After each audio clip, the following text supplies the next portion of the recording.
EGL HD2 Baton Rouge. Now, hanging with Hester and Hanny with Jacob Hester and Charles Hannegriff. Hester and Hanny on 104.5 ESPN Baton Rouge and 1130 The Tiger. Alongside Jacob Hester, here's Charles Hannegriff. Yo, and welcome into Hangin' with Hester and Hanny, presented by Richards Honda. Without the handyman has started his vacation early. I think today's his birthday. I think yesterday was his birthday. It's today in my mind. So happy birthday, Hanny. I don't really know how old you are, but you look like a spring chicken. So hope you're enjoying your day off. That other voice you heard, Richard Dickson. Matt Flynn will be here. He literally said to us, when I did radio, it didn't start till 1 o'clock. So I'll be there at 1 o'clock, even though our show starts at noon now. He is busy. First time in my life, I'll back up Matt. I was over to the shop yesterday. He's a busy guy right now. Is that because of his own doing? Poor planning. Yeah, I'll go. Yeah, exactly. Katie Wazan on the ones and twos. Paul O'Neill here, of course, handling the video side of things. Excited to be here.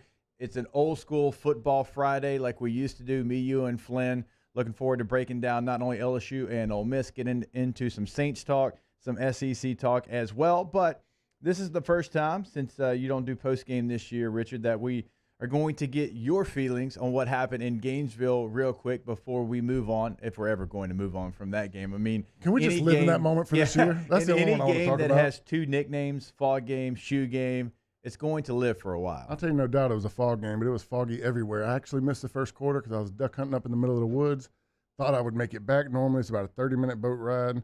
I'd have been home, ready to watch a game at the camp, but it was pretty foggy. I couldn't drive the boat full speed ahead. We had to total along for a little bit and miss the first quarter, but it was the most exciting game for me this entire year. You might be a redneck if it was you can't see in front of you. Yeah. No, it was a good game. I think I like seeing Max Johnson. I think what we saw from him in the Florida game is what we all thought we had saw him earlier in the year, why we thought he'd been the first guy in to start. He's a very poised guy that can move around. He moves in the pocket so well, and I remember talking to you about it. That's what I liked most about his high school recruiting film is the way he moved in the pocket. He was very aware of his surroundings as a quarterback back there with rushers. But the defense has played better the last 2 weeks. Even though they gave up 600 and something yards in the Florida game, they made stops. And, you can give up a lot of yards, but when you make those critical stops, it's a big deal. And it was, like I said, it was the most fun I had watching an LSU football game all year long. Yeah, the thing that hasn't gone away for the defense is the explosive plays. They've still given up explosive plays, not only in the pass game, but in the run game as well. I was really surprised that Mullen didn't continue to run the football. Exactly. He got cocky, in my opinion. With his play calling, he thought, look, I've got the Heisman Trophy front runner. I know I'm out my tight end. I'm going to go prove we can do whatever we want throwing the ball through the air. And he didn't take advantage of LSU's game plan, which was smart. LSU's game plan to me was we're going to drop more into coverage. We're not going to rush 5 or 6 guys. We're not going to be blitz happy like we've been before. No, we're going to play coverage. We're going to play a lot of zone, do some different things, but they didn't take advantage of what they were trying to give him. No, it's honestly like he was giving Trask a moment to win the Heisman. Yeah. And that's kind of the way I felt like it. He was going to put the ball in his hands, make him make the plays, but LSU with the not bringing pressure or getting there with 4, I think the young DBs, because that's what scared me the most. You get flat out in the first 5 minutes of the game. Stingley's not playing. Now you got a bunch of guys that you hadn't seen. I remember when I first turned on the game, I was like, I need to pull out the roster. I need to start seeing who these guys are because I couldn't name them. It was just numbers to me, but I think they had a great game plan, played well. Elias Ricks, made another hell of a play to really get the momentum going. And it was a good all-around game for that team. Yeah, and we talked about it the other day. Ricks and that mentality. I realized that you can't do too much of that. You don't want to you don't want to get a touchdown call back. LSU fans against Florida, we've seen it before. Brad Wing, and he had a couple of tweets over the last couple of days about that. But we've seen it called back. Obviously, you don't want that. But I do like my corners with a little bit of piss and vinegar. If there's an a-hole on the team, it needs to be a corner. It needs to be a corner. Yeah. Right? You need to have some of that. Now, you don't want to cost your team, so you got to clean it up a little bit. But he does seem like he has that about him. Like he wants to be that shutdown, the Jalen Ramsey type corner where he wants to get in your head a little bit as well. There's no doubt he has the mentality. And obviously, with the first pick 6 earlier in the year, he threw up the deuces on the way into the end zone. And we're like, should get called back maybe, with the rules. he didn't learn that much, because when it comes to this pick six, he turns around, shoves the guy out the way and says, let me stare down trash before I back into the end zone. But, like you said, if there's one position where you can have that mentality, you hate to see it in a game like that where it comes down to 3 points, because that could be a real big swing in the game. But like you said, I mean, the mentality you got to have as a corner is that you're the best guy on the field. You're better than any receiver you're going to guard, and you got to kind of have that edge. And then, of course, we had Cade York on the show, I believe that was on Wednesday, and what a kick. I mean, what a mentality for him. I don't know how in the world he even saw the football. I don't even know if he saw it really go through. The bright orange light in his face, the fog. I mean, that was big boy stuff. And it was another play where I was so scared the flag was coming, because he ran down the entire field doing the gator chomp into the stands, onto the sideline. But, it was an emotional game for these guys. If I'm going to say anything about this year, it's been a long year. It's been a tough year. It's been different for everyone. It's not a season like an LSU football players had in over 20 years that I can imagine. And, the excitement those guys had, I felt like that was, let them enjoy this win. Let them enjoy this game, because it's the bright spot of the season. We've got a question already coming from the Bayou Ford chat. Nikki wants to know, wasn't Flynn that never mind, on our team? No. Flynn was a confident leader. He wasn't the cocky leader. Oh. Flynn wasn't the type of guy running around doing a gator chomp on the field. He didn't have a swag to do that. He didn't have that type of swag. Flynn was the old school fist pump after a touchdown quarterback. With bad ankle braces. With horrible ankle braces. All right, so as we move on from the Florida game, recapping here with Dickson on a Football Friday. Now you've got the Ole Miss Rebels coming to town. It was going to be a big challenge. That challenge got a little bit easier. They've had 2 opt-outs. They're leading 2 receivers. Elijah Moore was someone that scared me to death. He gives every team he plays problems. You're going to have a young defensive backfield. That is someone that now is off the table. And he was a real threat to, every time he touched the ball, hit a home run. And LSU's been so bad giving up those explosive plays. That's a big weapon for Ole Miss. I wonder how much their game plan changes, because they do have 2 really talented running backs. If they want to run the football, they can. But how much of that do you think changes? I don't think it changes right off the bat. They're going to give the young guys a go. They're going to give sophomores and, the next man up mentality. I mean, we talk about a lot at LSU. Orgeron stresses next man up. But let's be honest, that's what everybody says on every football team. You lose guys, it's next man up, and they're gonna come in with the same mentality. Kiffin ain't gonna change his game plan. He knows that he's gonna give his young receivers to make plays, but it is also something that they have very easily to fall back on. They have 2 great running backs. They got guys that can play, and if things don't go their way in the passing game, they can definitely shift it towards the running game. What's your game plan for your LSU defensively? What do you try to do? Do you have the same mindset last week? Mimic Florida. Mimic what you did for Florida. And then if they start to run the football, then you have to adjust, but you're not going to give it up through the air? No, I'm not going to give it up through the air, because that's where you've been most vulnerable so far this year. And you've had a lot of big run plays, especially on the counter, and it's just been more run fits than anything with the safeties playing down into the gap. But I think you got to start by eliminating the big plays in the pass game. You got to stop by Matt Corral can't go out there and just start slinging it like he's done every game this year. I think once you stop that, and then make them, concentrate on the run game, then you can focus on where your fits are and bring, extra guys into the box. The run fits has been something that has made me want to pull my hair out. Yeah. And been from young guys and old guys. It hasn't just been one. It's been from everyone. And a lot of almost playing basketball in the hole, where they're going lateral, side to side, trying not to give up the home run, opposed to coming downhill and trusting that your teammate is going to be where he's supposed to be.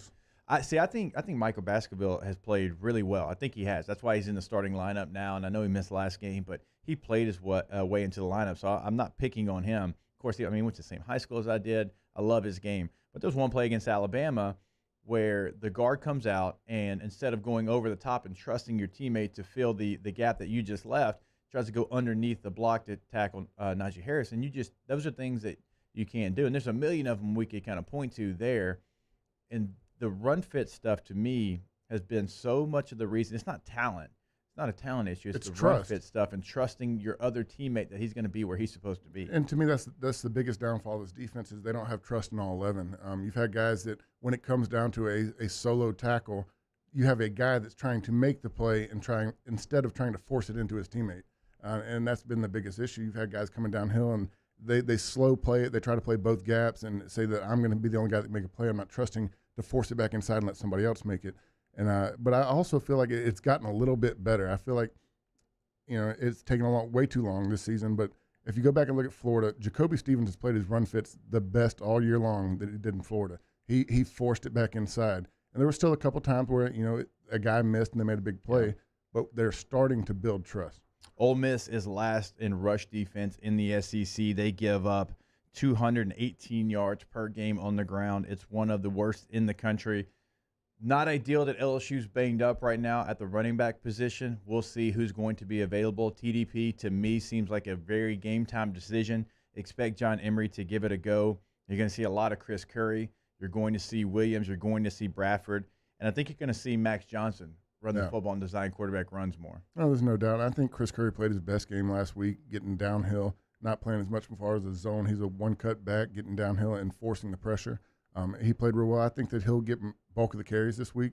But Max Johnson's definitely – they're going to keep that in the game plan. They're going to try to keep him honest. I think he had 18 carries last week against Florida, and you'll probably see similar numbers. Now, do you worry I mentioned this yesterday, and Hanny kind of gave me the side eye like he was worried about too many hits on Max Johnson. You do have a capable backup, a guy who started already. I know he's a freshman, but TJ has played. He started. That's your backup. And that's part of Max's game. Like, you recruited Max because he was a true dual-threat guy. That's why he's in the game right now. Right, because of his movement, not only in the pocket, but what he can do getting outside the pocket with some rollouts, doing a true RPO where the defense has to respect his ability to pull the football. So I'm not in the game of being cautious with the player. Look, this is why he's here. He's a big body. He's here to do this, and I think you have to go out there and play to his strengths. No doubt. This last game of the season, it doesn't really matter if he gets banged up a little bit this game. If he gets banged up and needs to come out, Max Johnson can come in and fill in. But that is why he's playing in this game right now, and that's what Orgeron has alluded to the last couple of weeks, is that they needed a quarterback in there that can move the pocket, and it's strictly because the offensive line is not getting the pocket time that they really need.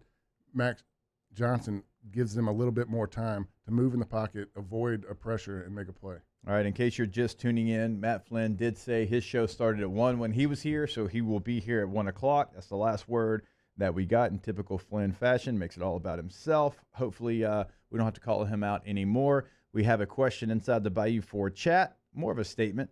This is from Robbie. I bet Richard is dipping Grizzly. It takes a real man to pinch a bear. Guy's good.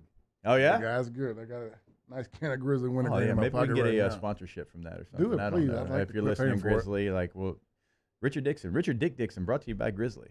I could do it. They wouldn't even have to pay you. I know what they could pay you in. Logs. I had no money needed. All right, we'll take our first break of the show. More to come. Of course, we'll break down the SEC championship game as well.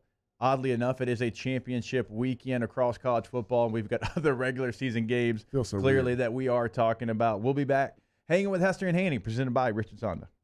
Hanging with Hester and Hanny.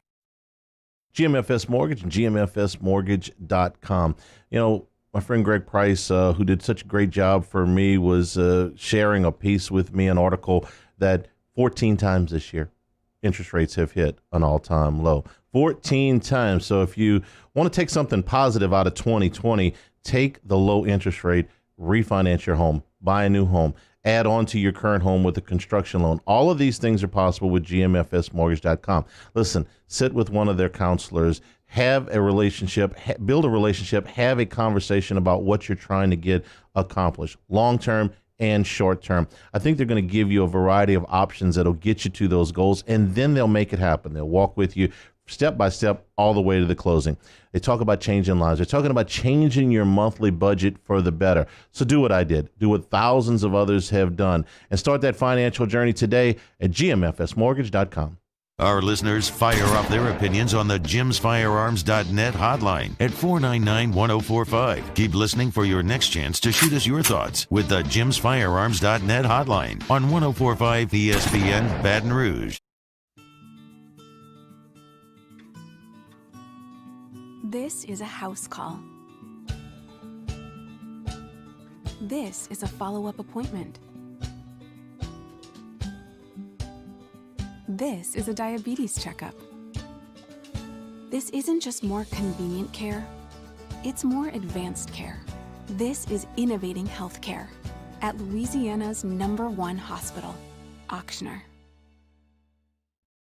Gulf Coast Bank and Trust is a local bank with a straightforward philosophy. It's about doing the right thing for our customers. Participating in our community with annual local fundraisers. Offering individual attention in a modern banking atmosphere with a trusted local company. Gulf Coast Bank invested in technology with a local touch, giving our customers the power to bank anywhere, anytime. We're building relationships through personal service as the bank that cares about you. Gulf Coast Bank and Trust, the bank that cares about you.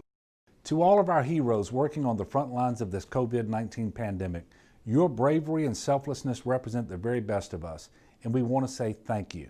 I'm asking everyone around the state to join me in celebrating the heroism of our healthcare professionals on the 19th of every month at 1900 hours, that's 7 p.m.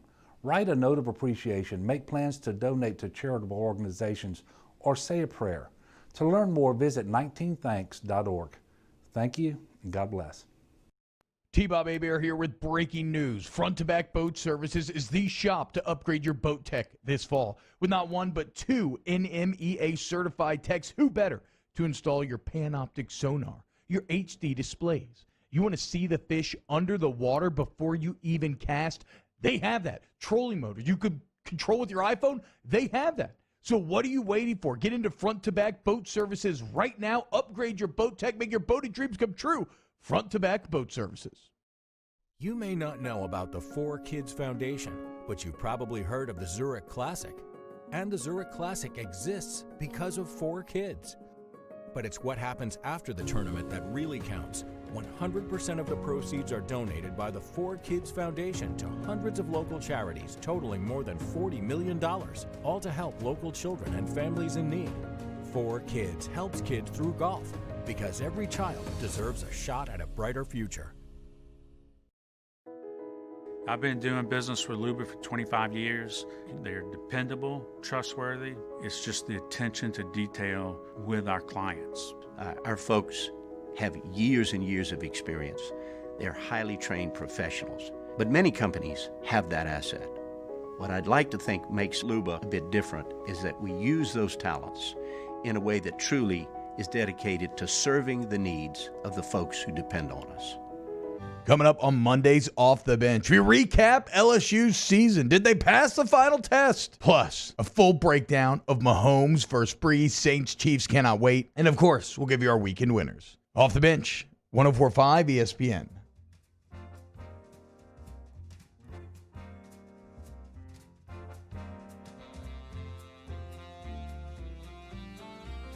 Hangin with Hester and Hanny on 104.5 ESPN Baton Rouge and 1130 The Tiger.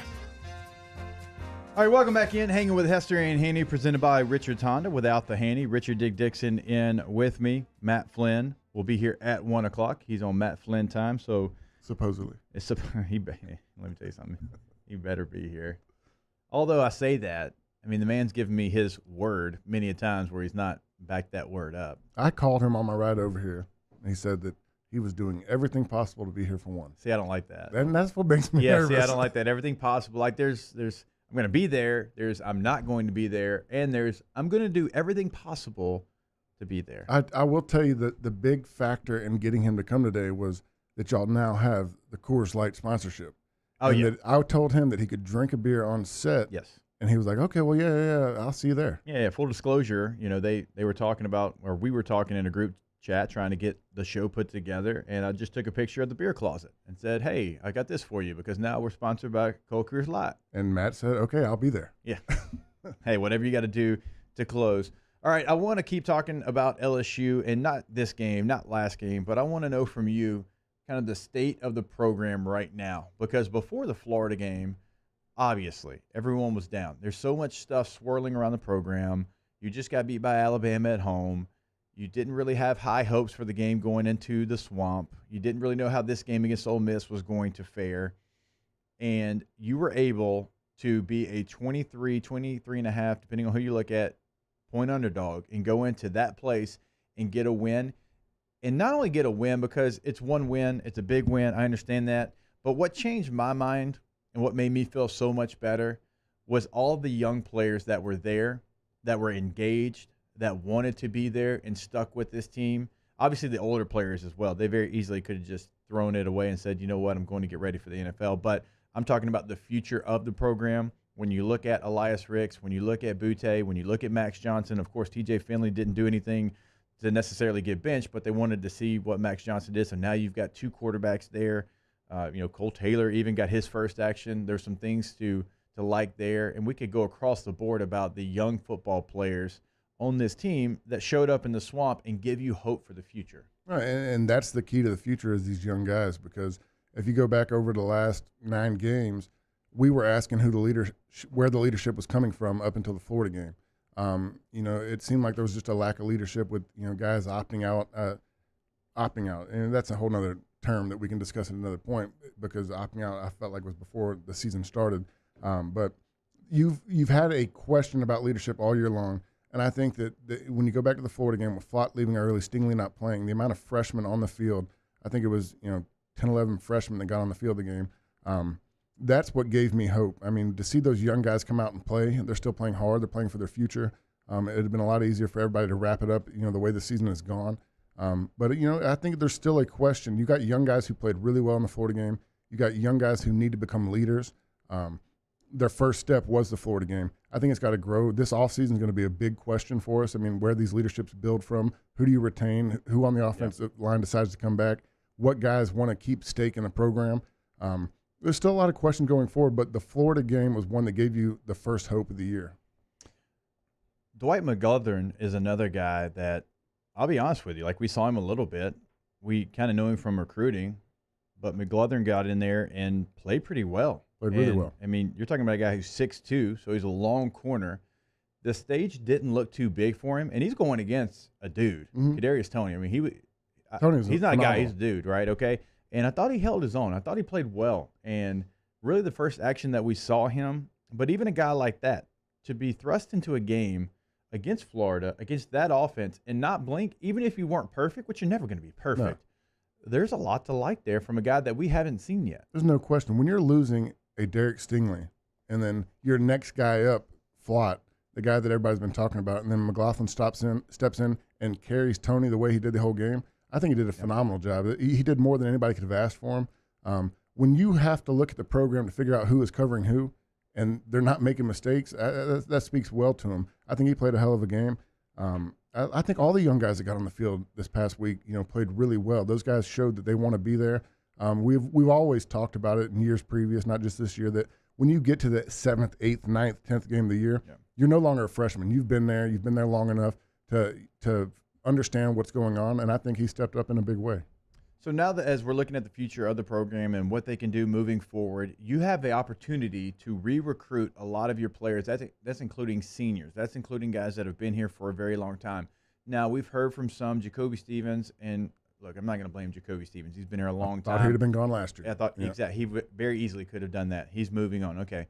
But you've got an opportunity, especially on the offensive line, where Coach O's talked about it the last couple of days. You have the opportunity to get some guys back at that position that you didn't necessarily think you had a chance. And you're so thin there, and we know about the recruiting class, so far only one guy in that class. If you're able to get a bulk of those guys back, that's kind of something that you didn't count on, and you kind of need it. You have to. I mean, if you're looking away, and I hate to get into, the signing day was this week, and you're talking about offensive linemen, we signed one. That's not good enough, and I know that he's focusing his they got 6 spots left to fill with offensive linemen or majority offensive linemen, but you can't rely on that for next year. I think this is going to be the biggest recruitment in Orgeron's career so far at LSU, is bringing guys back next year, and especially on the offensive line. I think you got to get Deculus back. You got to Ingram, I think, would be a huge get, but everybody knows his upside in the NFL. That's going to be a tough one for him because he's got a lot of NFL scouts that sees what he can do, and he's going to have a lot of pressure to move forward. But I also think that at some point you have to become a Clemson or an Alabama, and what I'm not trying to talk really great about them other than the fact that what they do best, in my opinion, is recruit guys back. They retain their guys. They get third rounders to come back to become first rounders, and they do it every year. Alabama brings fringe into first, early second. Like Travis Etienne, if he comes out last year, he's in the first, early second. He's in that conversation. But they bring guys back. They do the best at selling guys on becoming a top 15 pick, And that's the best thing that they do. Of course, they recruit well. LSU recruits well. We recruit top 10 classes all the time, top 5 classes this year. Alabama and Clemson are both recruiting top 5, top 10 classes, number 1 classes. Well, the best recruiting that they do is recruiting juniors back that are on the fringe. They don't lose many second and third rounders. And the only guys they're losing are top 15 picks, it seems like. And that's why they're so good year in and year out, because they have older leadership. I think that's been the LSU's biggest problem going back to the Miles days. Yeah, you could go back We've a lost decade. guys. We've lost 7th rounders, juniors. We've lost undrafted free agents as juniors, and that's what cannot happen. Those are your leaders. Those are your core players going back into their senior year, and that's where it all starts. I think LSU, as far as the next step they can do to become a Clemson or an Alabama, is focus on recruiting guys back, and you start to lose juniors that are high first-round picks, not 3rd, 4th, 5th, 6th-round picks.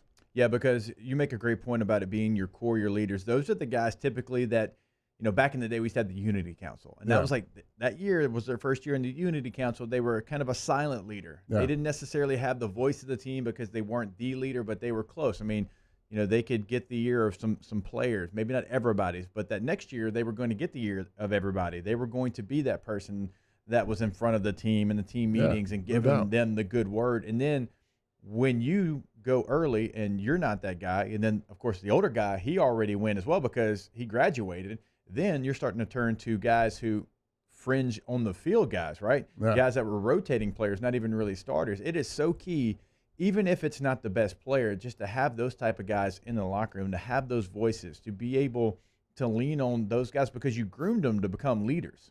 And if you don't have them, then who's going to be your leader? Well, then you don't have one. And LSU this year in this situation, when you have, you know, when Miles goes down, well, you got a freshman at quarterback, and it's hard for a freshman at quarterback to be a leader. You're young at running back. After, you know, Terrace Marshall is a leader, but he was a quiet leader. And then he leaves, and then you don't have really an older guy in that receiver room per se. So it's just a trickle-down effect. You start to lose some of these guys, and then you lose guys that you were counting on to be the voice in your position room, and you don't have them.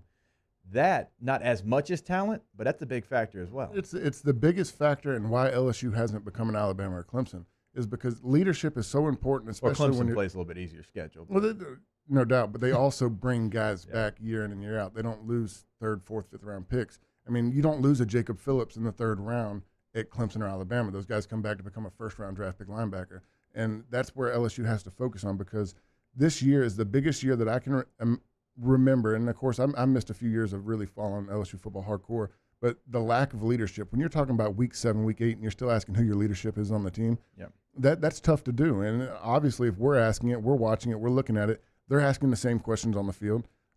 You have to have those older guys back, and I think you gave the greatest example as the Unity Council when we had it. You usually got your first shot on the Unity Council as a junior, and you became, Les Miles put you on that pedestal that these are our 11 leaders for the team. These are the guys you look forward to. These are the guys you ask questions to. And when you're losing 7 juniors, you know, you're trying to refill leadership that hasn't had a lot of time to put skin in the game and really build the respect of the team. All right, we've got a question before we take a break. This comes in from James. Why do you think Max didn't get the first start over Finley? It's not like the offensive coordinator didn't see what Johnson and Finley could do going into the season. Finley has a bigger upside. I mean, he has a cannon for an arm. He can throw it. He's more of an ooh and ah. He's an ooh and ah guy. He's a guy that can total shock upside. people. But I know what you're saying. The arm. He's got the ability to wow people on the field. And when he makes those plays, he can really wow people. We go back to the what was his first start? Auburn, South Carolina. Yeah. And the way that he poised himself and he made big plays, I think what got him in trouble is if you had a great offensive line, they'd have never made the switch. But I do hear what you're saying. I don't think it's even the offensive line, just the pocket presence. TJ has a spot, and he gets to that spot, and defenses know where they need to rush to. And even if your offensive line is protecting you, if you have a spot, then that is troublesome because they're going to rush to that spot. Yeah, and that's something you can work on it. Can you go from being bad to great? I don't know. That's a challenge in the offseason. And sometimes in practice, the abilities that Max Johnson has probably don't come to light. Yeah. Okay, because he's really good when it's live, when they have a chance to tackle you, but he can use his pocket presence to move around, find that window. And in practice, when you're going against your own guys, you're in a green jersey or whatever color they wear Max now. You and can't Finley do are that. both going to get the same shoulder tap in practice. Yeah. They're going to run by him and tap him on the shoulder. And, you know, what you're saying with Max in a game, they're not going to shoulder tap him. They're trying to tag him. He gets the ability to show that he can escape. Yeah. I mean, I think if you talk about what you're saying from the first two quarterbacks, I think Finley was the most surprising to me because all of us had a lot of confidence in Max. When you go back and watch his high school film the way he did, we thought it was a no-brainer that he was going to be the first guy in. Now, Finley comes in and plays great his first game in, and he really shows off that arm talent. So I think he was more surprising. But what Max does is he gives the team the better opportunity as far as avoiding negative plays. All right, we're long for a break. We will take it now. We've still got much more on this Football Friday. We've got SEC championship game to talk about. We'll get into some NFL in the second hour. We'll see if Matt Flynn actually shows up for his part of the flestering. All that when we come back. Hanging with Hester and Hanny, presented by Richard Honda. Hangin' with Hester and Hanny. We opened up the playbook and expanded our coverage. Listen daily in high definition on 98.1 HD2. We are 104.5 ESPN Baton Rouge.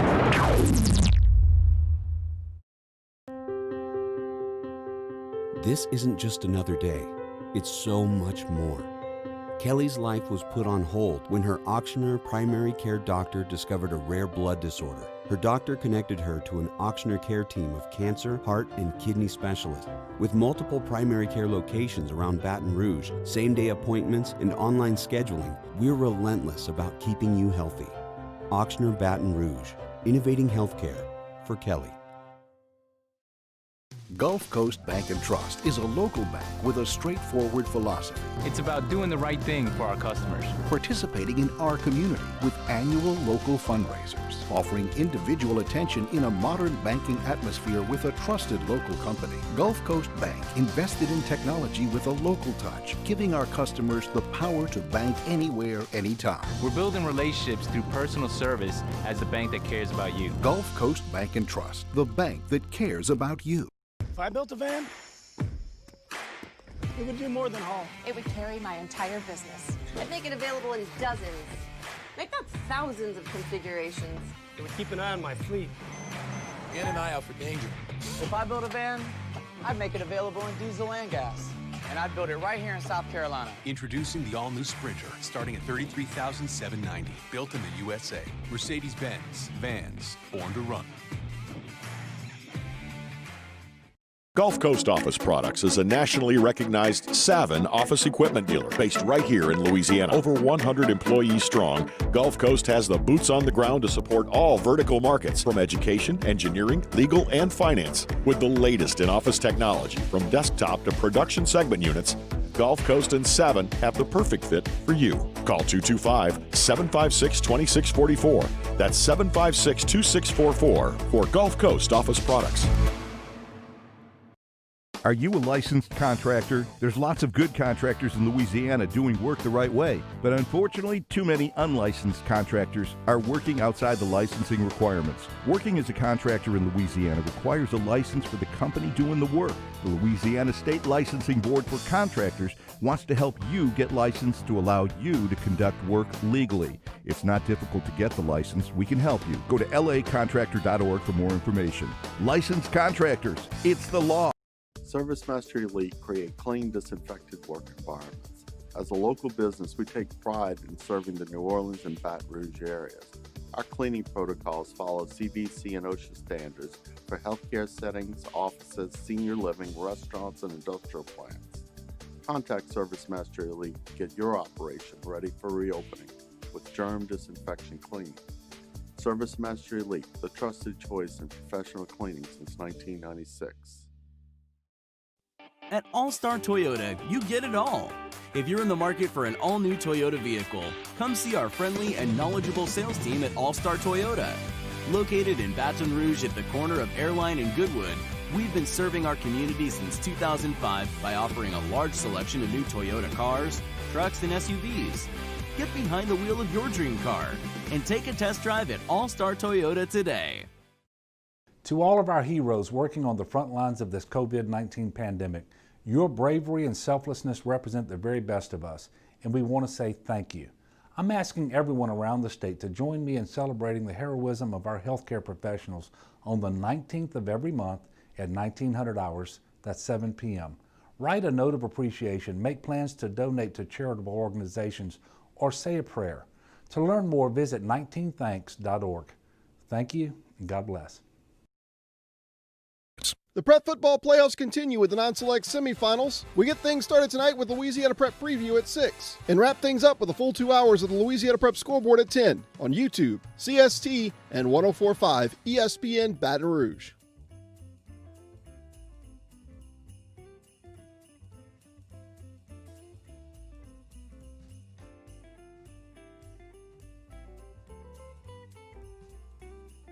Hangin' with Hester and Hanny on 104.5 ESPN Baton Rouge and 1130 The Tiger.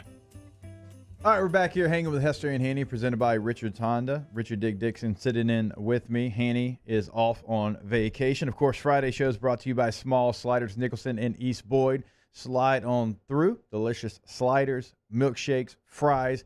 Don't forget about the ices. It's hard every time I go home to pass this place up and not stop. And Richard knows I'm a believer. He's been to the house a time or 6 when I've had small sliders. So, I also watched you shove them down your throat at the competition. T-Bob was probably the best at it. T-Bob had the worst partner because he only ate one. If he got a little bit of an effort out of his partner, they'd have won the game. Yeah. Whoa, chill. He ate 6 in 2 minutes. I ate 5. I was right behind him. Justin Vincent only ate 4. That was tough. I eat 1, and I'm very proud of you guys because to eat that fast in that amount of time, it wasn't enjoyable. I mean, you were just trying to win. Yeah, I know, and I enjoy small sliders, and so that. So you were forcing something you enjoy into a miserable moment. I thought it was going to be easier. I really did. I thought it was going to be easier. When I took my first bite, I panicked. You know when you panic and you kind of get like the cold sweats? Because T-Bob was talking all the ish, of course, like T-Bob does. T-Bob was on PEDs too, so it's not fair. Yeah, and T-Bob is a big fella, right? So he can smash some sliders, but I held my own. You did a very good job, and I'm glad you had to do it because I realized that you tried to con me into taking your place. I very much did. I showed up and realized what was happening. I'm like, no, Jake, I'm not going to be. I do appreciate your moral support, though, in being there. Yeah, I was there for because I was definitely trying to trick you into being the guy that did it. All right, SEC championship game. It lost a little bit of its luster, and I'm glad it did because that means LSU beat Florida. Alabama won. Florida at number 7. A lot of people laughing at Florida only dropping to number 7, including yours truly here. But there has been a team that has been ranked number 7 going into the SEC championship game that had 2 losses, that won in Atlanta, and ended up playing for the national championship. That was us. We were number 7 in 2007. We obviously beat Tennessee. What was Tennessee ranked in that game? They were in the teens, I believe. Okay. And the rest is history. We all know the story. We know how we got there. And that was in a BCS era that only had 2 teams get in. Now, we didn't have another SEC team that wasn't playing in Atlanta in front of us like Florida does for Texas A&M.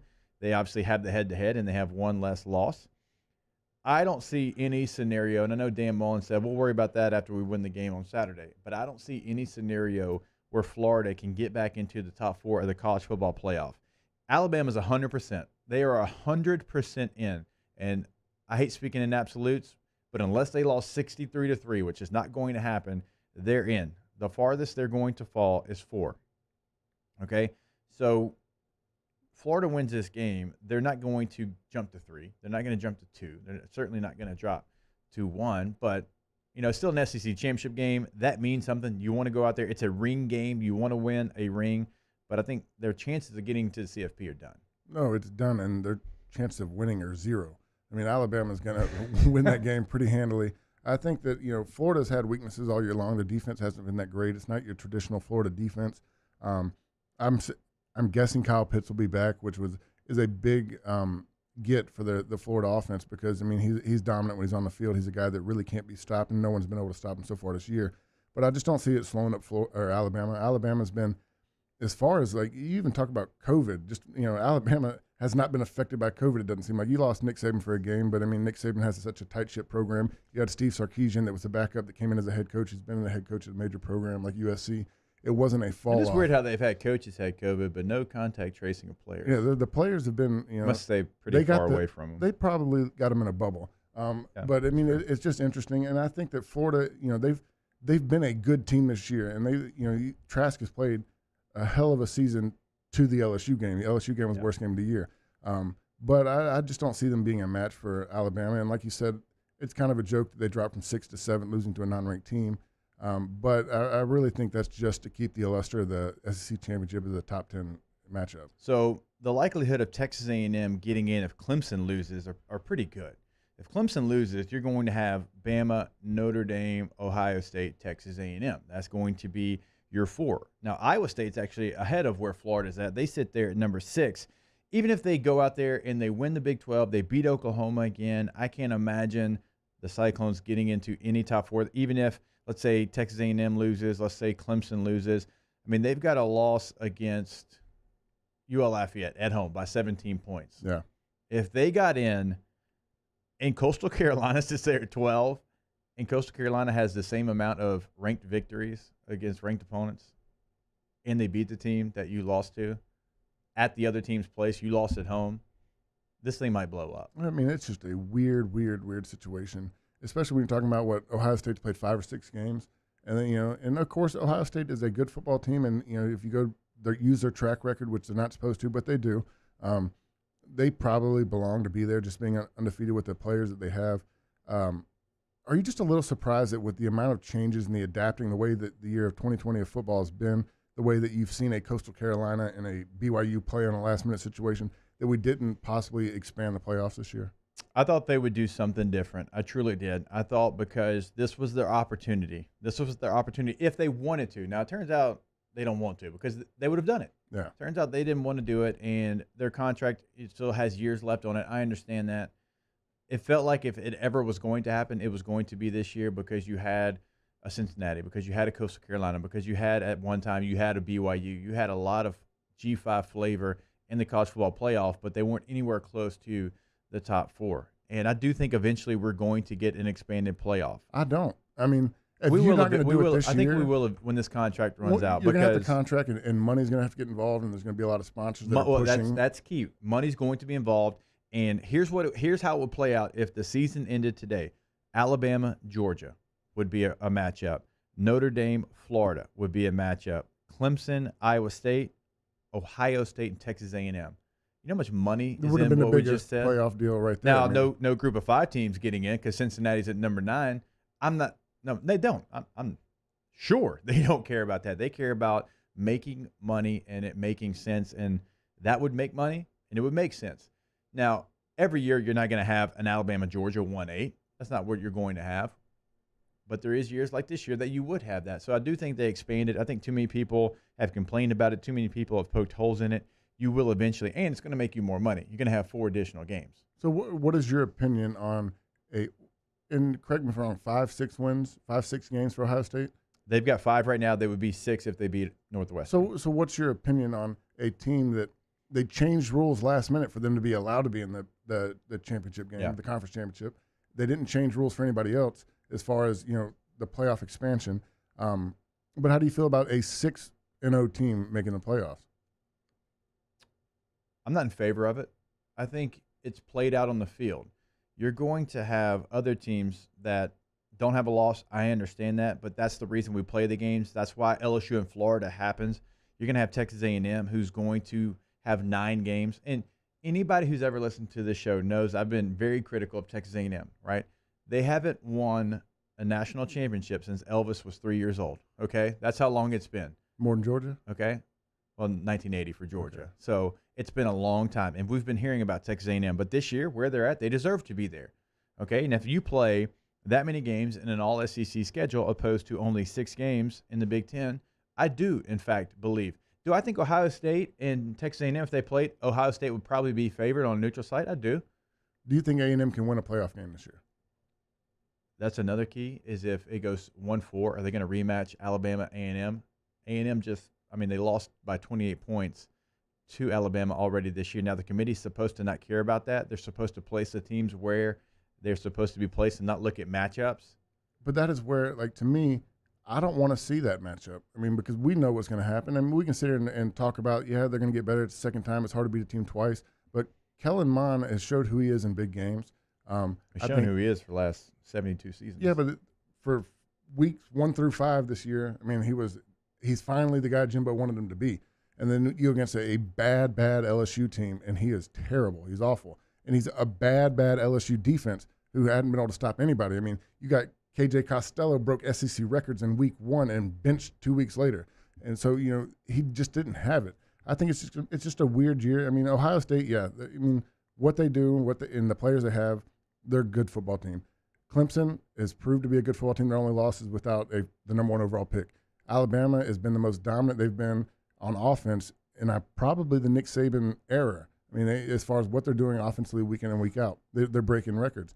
I think those teams belong to be there. Just A&M to me I thought it would have been a great matchup to watch them play Ole Miss last week with a healthy player, or 2 weeks ago, whenever it was. It's a year that I think that you had to expand, and now it's just coming down to your top 3, and you're kind of figuring out who's going to be number 4. Well, a lot of people's complaint is it's an invitational. It's not a playoff. It's Alabama, Clemson, Ohio State, and then whoever the 4th rotating team is. Yeah. That's been a lot of the complaint across the national media is if it's going to be a true playoff, open it up. Now, I have not ever really been a expand the playoff guy until this season in this situation, and I'm definitely not in favor. Flynn came in here one day and we had an argument. It was 16 teams. Like, no, we're not getting 16 teams in. I don't want to see Alabama versus Iowa. That would be the 1 in 16. I don't want to see Northwestern and Clemson. I can see a top 8. Okay, so I don't need to see that. But 8, if you want to expand it, you want to go the Power 5 champions, 2 at-larges, and 1 group of 5 team. I am A-okay. I can get on board with that because my stance has been it's the only sport in the world where you can't get to the top of the mountain.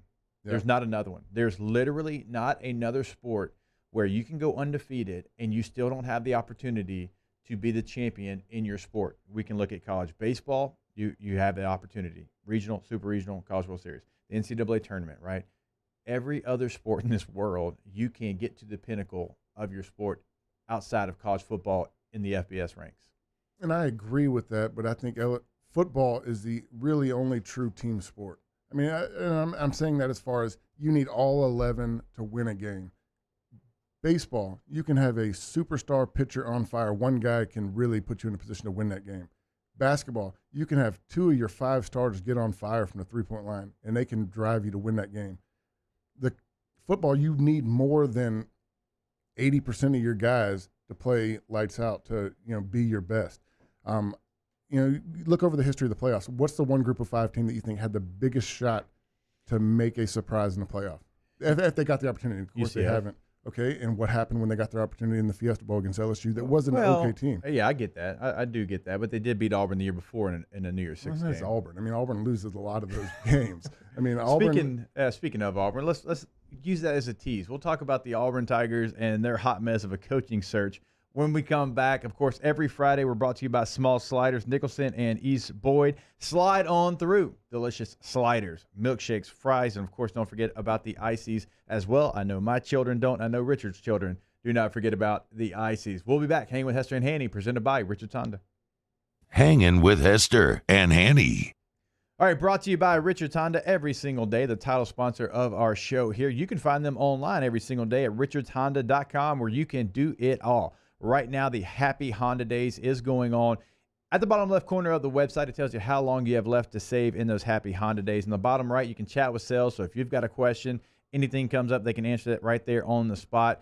Don't forget about the buy from home option. It's a 7-step process to get your vehicle of choice delivered straight to your doorstep. Remember, you can pick out all the options. You can compare all the vehicles that you want. And at the end of the process, they deliver the vehicle to you. Don't forget, just stop by I-12 and Millerville, though, because they have over 700 new and pre-owned vehicles that are priced to move, cars, hybrids, midsize, and full-size SUVs. Of course, they have the Odyssey minivan. They have the Ridgeline truck. So no matter what your lifestyle calls for, they've got you covered over at Richard Tonda. Remember, richardtonda.com. Remember, 13413 Millerville Greens Boulevard in Baton Rouge. That's Richard Tonda, home of the warm and fuzzy feeling. Tune in Sunday for a full day of NFL coverage starting at noon with the Seahawks-Washington football team, followed by the Jets-Rams at 3:05 and Browns-Giants at 7:20. Then, Monday night, the Bengals host the Steelers. The NFL lives on 104.5 ESPN Baton Rouge. T-Bob Hebert here with breaking news. Front to Back Boat Services is the shop to upgrade your boat tech this fall. With not 1 but 2 NMEA certified techs, who better to install your Panoptic sonar, your HD displays. You want to see the fish under the water before you even cast? They have that. Trolling motor you could control with your iPhone? They have that. So what are you waiting for? Get into front-to-back boat services right now. Upgrade your boat tech. Make your boating dreams come true.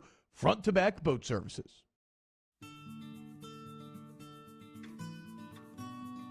This is a house call.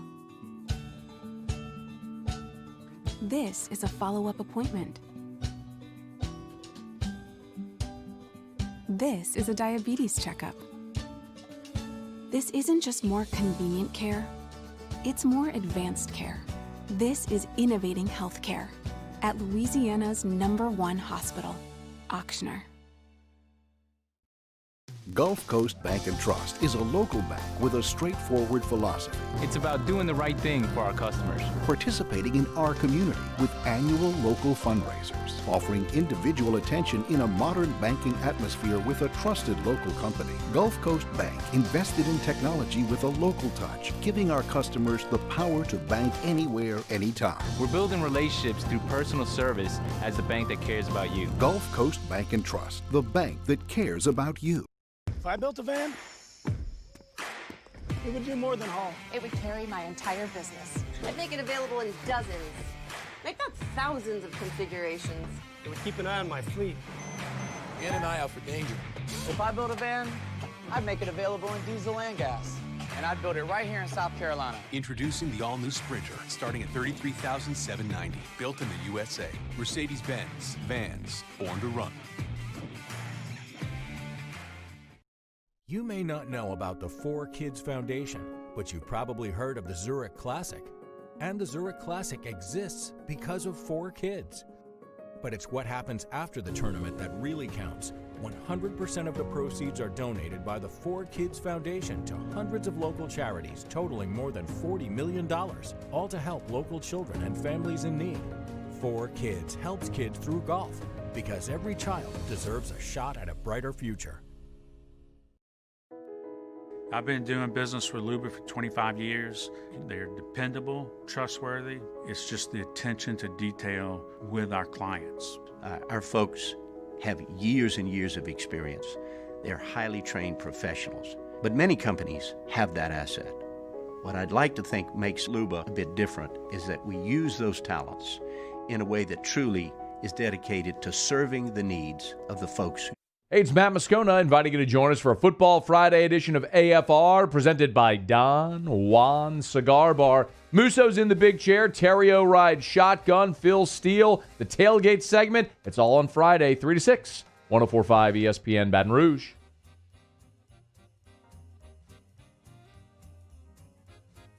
Hangin with Hester and Hanny on 104.5 ESPN Baton Rouge and 1130 The Tiger.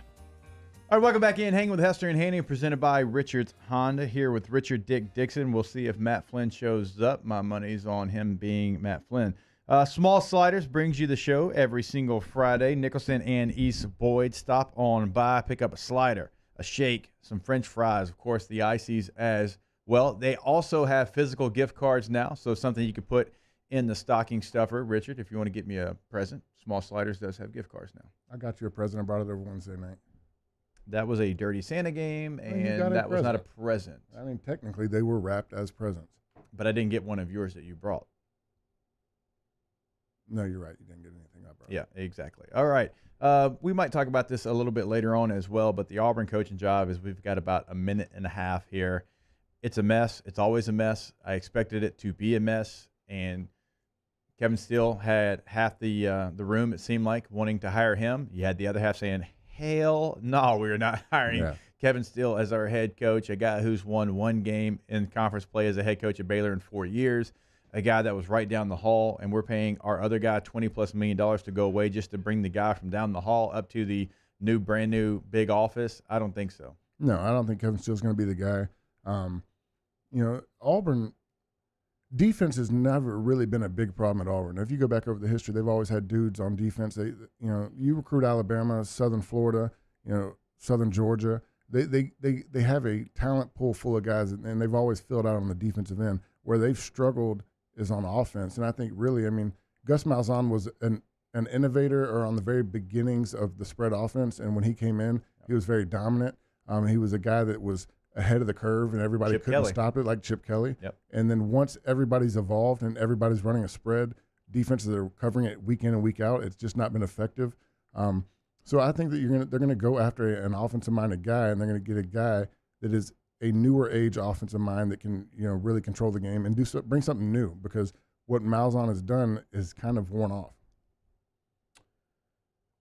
When they hired him, it was a splash. It was an innovative mind. When I was getting recruited, he was the head football coach at Springfield or Springdale My high school played him the year after I graduated. Yeah. It had Mitch Eli Mustang. Drinkwitz was there, the head coach of Missouri. You had 3 guys on that team. Let's talk about how Mitch Mustang got into college football. Mitch Mustang, that's one of the guys that Gus Malzahn had. How he got into the college football game. Arkansas brought him onto their staff to get the 3 studs they had on that high school football team, and that's really where his career started. Yeah, and I think they go young with this hire. I think they need to make a splash hire, someone who's innovative. I think they need to get away from anything to do with Gus Malzahn, and that's not hating on Gus, but if you're paying someone $20+ million to go away, you don't need to have ties to him. All right, we'll take a break. Still much more to come in hour number 2. Of course, every single Friday brought to you by Small Sliders. Again, Nicholson and East Floyd. We'll be back hanging with Hester and Hanny, presented by Richard Honda. Hangin' with Hester and At All-Star Toyota, you get it all. If you're in the market for an all-new Toyota vehicle, come see our friendly and knowledgeable sales team at All-Star Toyota. Located in Baton Rouge at the corner of Airline and Goodwood, we've been serving our community since 2005 by offering a large selection of new Toyota cars, trucks, and SUVs. Get behind the wheel of your dream car and take a test drive at All-Star Toyota today. This isn't just another day. It's so much more. Kelly's life was put on hold when her auctioneer primary care doctor discovered a rare blood disorder. Her doctor connected her to an auctioneer care team of cancer, heart, and kidney specialists. With multiple primary care locations around Baton Rouge, same-day appointments, and online scheduling, we're relentless about keeping you healthy.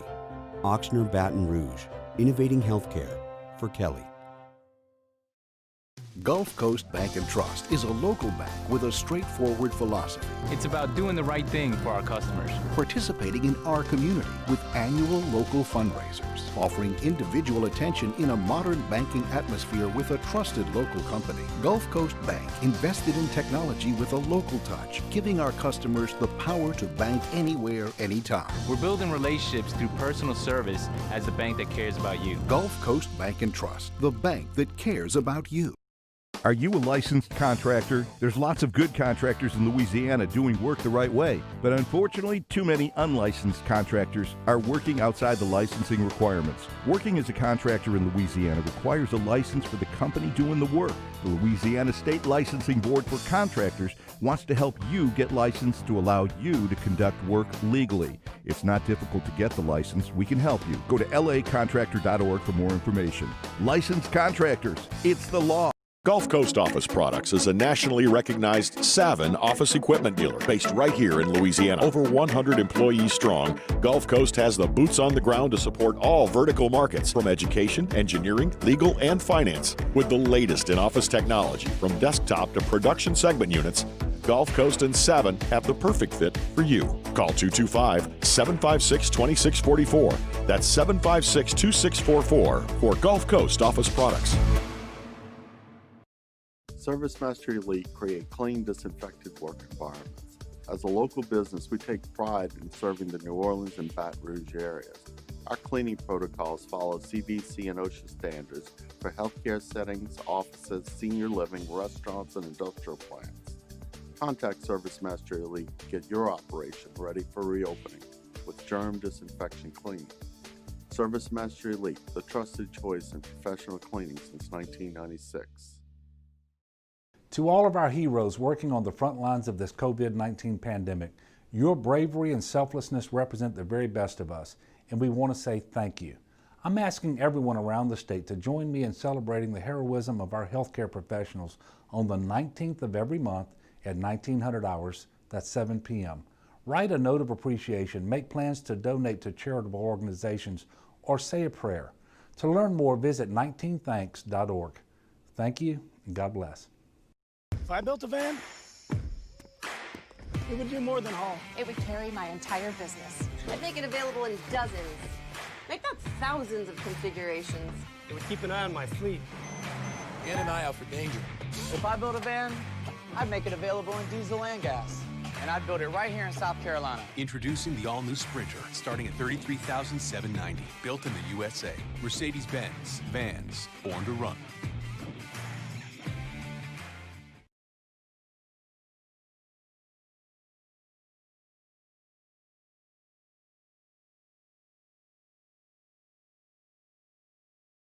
Callahan Injury Lawyers. Now, Hangin with Hester and Hanny with Jacob Hester and Charles Hanagriff. Hester and Hanny on 104.5 ESPN Baton Rouge and 1130 The Tiger. Alongside Jacob Hester, here's Charles Hanagriff. Welcome in to hour number 2 of Hanging with Hester and Hanny, presented by Richards Honda. Of course, again, Hanny on vacation. Started it a day and a half early. So our guy, Richard Dickson, is with us. We did get a update. Matt Flynn said trying to be there by 1:15, so that means 1:30. Keyword trying. But it's something. It's positive energy because when he goes quiet, that means he's not coming. So yeah, I mean, at least he's letting you know that there's still a chance. So you're saying? All right, a story that kind of went across the bottom line on ESPN, Brian Kelly and Notre Dame. It caught your eye right when we went to break. Give us the latest on that. So Brian Kelly said in a statement that they're not sure if they'll accept a college football playoff bid if families not allowed to attend. What he said is, I'm not sure we'll play in the playoffs and if the parents can't be there. Why would we play in a game if your families are not allowed to attend? If you can't have families at the bowl game, why would we even go to where your families can't be a part of it? What's the sense of playing in a game in an area of the country where no one can come? That's a pretty big statement. Now, I think he's a liar. I don't think that they're not turning down any sort of college football playoff bid. Do you think that that's kind of a play to say that if we make it, we don't want to play in the Rose Bowl? Because this is where the whole situation comes from, is that one of the playoff games will be played at the Rose Bowl in Los Angeles County or wherever it's at, and they're not allowed to have spectators in attendance. Yes, but it's also it's bold. Now, again, he's not going to do it. He would be foolish. But why to do do you it. say it? There's got to be a He's trying to let it be known that that's probably not where he wants to go. Yeah. Now, you don't control that. No, but I mean, to say that. Wait, I mean, I guess you control it on the do field. You come off as a family man? Is there a little bit of recruiting to this that we want all families to be a part of it, but there's also a main part of it that we really don't want to travel to California to play in a playoff? Well, yeah, some of that, yes, but he's not the only coach. Dabo came out, of course, because Dabo likes to talk a lot, and said it would be a poor decision and a mistake to keep a playoff venue where parents and families cannot attend. And I'll be honest with you, I agree with both these coaches. That is something where you have an opportunity to share a memory of a lifetime. Even when I wasn't playing, like even last year, being on that field when my school won a national championship and the confetti's going everywhere and I'm celebrating, we're high-fiving, Katie comes down on the field. And same thing in 07. 07, I was married already, and Katie getting to come down on the field and celebrate that with me, like that was something I'll never forget. Like we got the pictures. And I remember meeting my grandmother on the sideline at the game after it. I can't imagine playing in a big game like that and not being able to share it with your family. Yeah, I would strongly, and again, going back to the green stuff, money. It's not going to happen. It's just not going to happen. But I wish they would say, you know what? Let's go to another venue. Let's go somewhere that we can still do it safe. We're talking about money. How much money do they make at the Rose Bowl by not selling anything? I mean, they're not selling tickets. They're not selling concessions. They're not selling Rose Bowl T-shirts. And how much money does the Rose Bowl have to make in that situation? But with the contracts and the Rose Bowl still going to sell sponsorships for the stands. They're still going to have it wrapped around with sponsorships, and they're going to get money from that. And sadly, I don't think they'll change it. I'd love for them to change it to a stadium that has 15,000 people allowed in, because that's different. Like you allow 15,000 people in, you can still sit safely, and you have the opportunity to share that moment.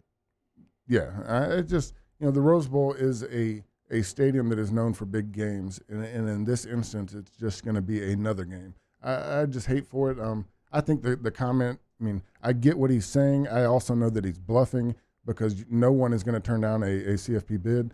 But I get where he's coming from in the fact that you want to share those moments with your family and your close ones, and you want to be able to, after a big game like that. I mean, for seniors, the guys that you played in 07, we won the national championship. There were guys that were never going to play a football game again, and their last football memory is sharing that moment with their family.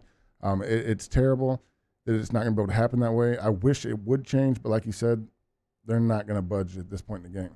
I don't think so as well. And Notre Dame's got a pretty big fish to fry with Clemson coming up tomorrow. Is it kind of interesting that the first two comments about this playoff game came from the guys that got to play each other in the championship game with Dabo and Brian Kelly? Yeah, probably not coincidence there. Yeah. How do you view that matchup in the rematch? Notre Dame was able to outlast Clemson. They didn't have Trevor Lawrence, but Trevor Lawrence was not the reason they lost the game. No. I think B.J. Ujulari or DJ or Uiagalelei. All I know, he was on QB1. He was a backup on QB1. I watched that documentary on Netflix. He said you can call him DJ Cinco, but I think it's a challenge to call him DJ Uiagalelei. I'll just call him DJ, the backup quarterback for Clemson. He played a hell of a game in that game. He was slow to start, but when you go back and look at his numbers and how he progresses the game, he's a great quarterback. Trevor Lawrence was not the reason they lost that game. The defense wasn't up to par, but I still think Clemson is a good football team, and I think it's very similar, not as much talented. If you go back to 2011, Alabama, LSU, it is when teams are that close in talent, it is hard to beat a team twice, and I just don't. So it makes it difficult in the NFL every single year because even your best teams and your worst teams, the talent's not crazy different. Yeah. And it is very difficult to beat them twice. Notre Dame has a real quarterback. They have a real running back. I think both those guys play on Sunday. They're pretty good at receiver, not elite. The thing that worries me, though, on defense, their defense coordinator, Lee, just took the Vanderbilt job. Even if he's still coaching there, even if he's still helping out with the game plan, even if he's engaged, you know his mind is what can make Vanderbilt football its absolute best. Good luck with that. And not what's going to help Notre Dame. And that's human nature. I'm not calling him out. Every single person listening, every person in this room would have that mentality because now you're in charge of that brand. That's your team. And you're also trying to do the best for your guys. You want to be there, but look, you're taking recruits text. You're talking with your current team, trying to re-recruit those guys to come back. Your mind's elsewhere. Okay, so go back to 07. Pelini had taken the Nebraska job at that point, but we also knew where he was at, and I think that it's all about – I think it comes to leadership on that team, older guys understanding that he's not going to be there, but you got to hold people accountable. I do see a difference. If you go back and you're talking about the last games, I can remember when Lane Kiffin left and Sark stepped in. They still played well. But, I don't think it's going to be the difference in this game. I just think that, Clemson and Notre Dame are very close and very comparable teams. You're going to get your best player back on Clemson, and I just don't think that defense fails twice. If Clemson wins this game by 14, is Notre Dame still in the playoff? I hope not. I mean, I just hate Notre Dame. As much as what is going on with Clemson, I hope Clemson destroys them and don't give them a shot. I got some friends who are Notre Dame fans. Never been a big fan of them. But this is like a triple whammy for you. Alabama, Clemson, Notre Dame.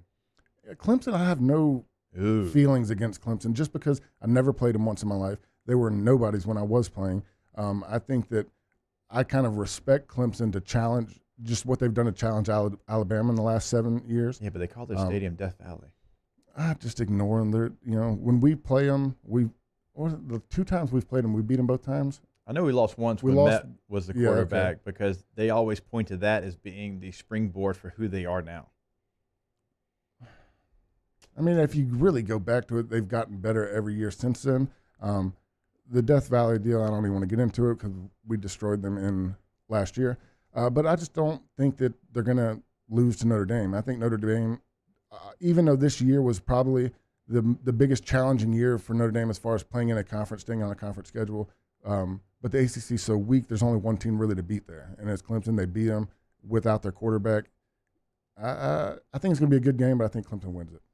I'm interested to watch it. I want to see what the game plan is going to be. What's going to be the difference? What can Notre Dame do to try to pull off the big upset? I mean, they're double-digit dogs in this game. That's a pick you might hear later when we do picks. By the way, you have to fill in for Hanny. Well, Hanny has been doing good this year. Yeah, He's beating you, right? Well, in one category. In the double-digit dogs, I'm actually 3-3. I did my first live show, and when y'all started talking about this double-digit dogs, and it wasn't a good week for you, double-digit dogs didn't hit that week. But that's what you've kind of been hanging on to is your new category. I'm 3 for 3. If you play the money line on that, you're way up.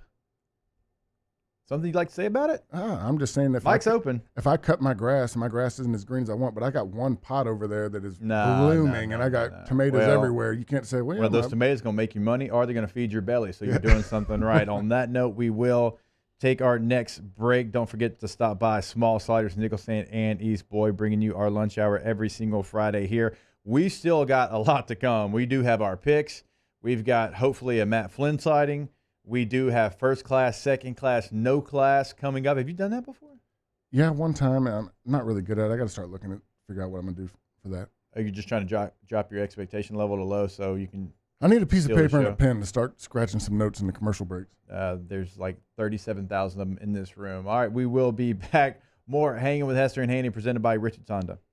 Hanging with Hester and Hanny. All right, we are brought to you by Garcia Roofing every single day. And also every single day, you're expecting quality work from Garcia Roofing because they're going to give you that, and they're going to back it up with a Garcia guarantee. They've been doing this since 1992 across Baton Rouge, New Orleans, Covington, and the entire North Shore.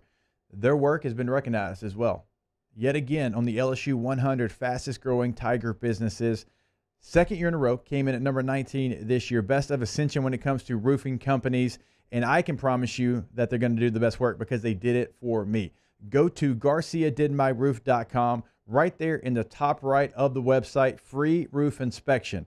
Once you click on this, just fill the form out. It's incredibly easy. They're going to come to your house and not charge you anything, but give you exactly what you need because they're going to give you a list of what you need, pictures of what you need. It's going to be a hands-on process to make sure you get the best possible work. Again, GarciaDidMyRoof.com.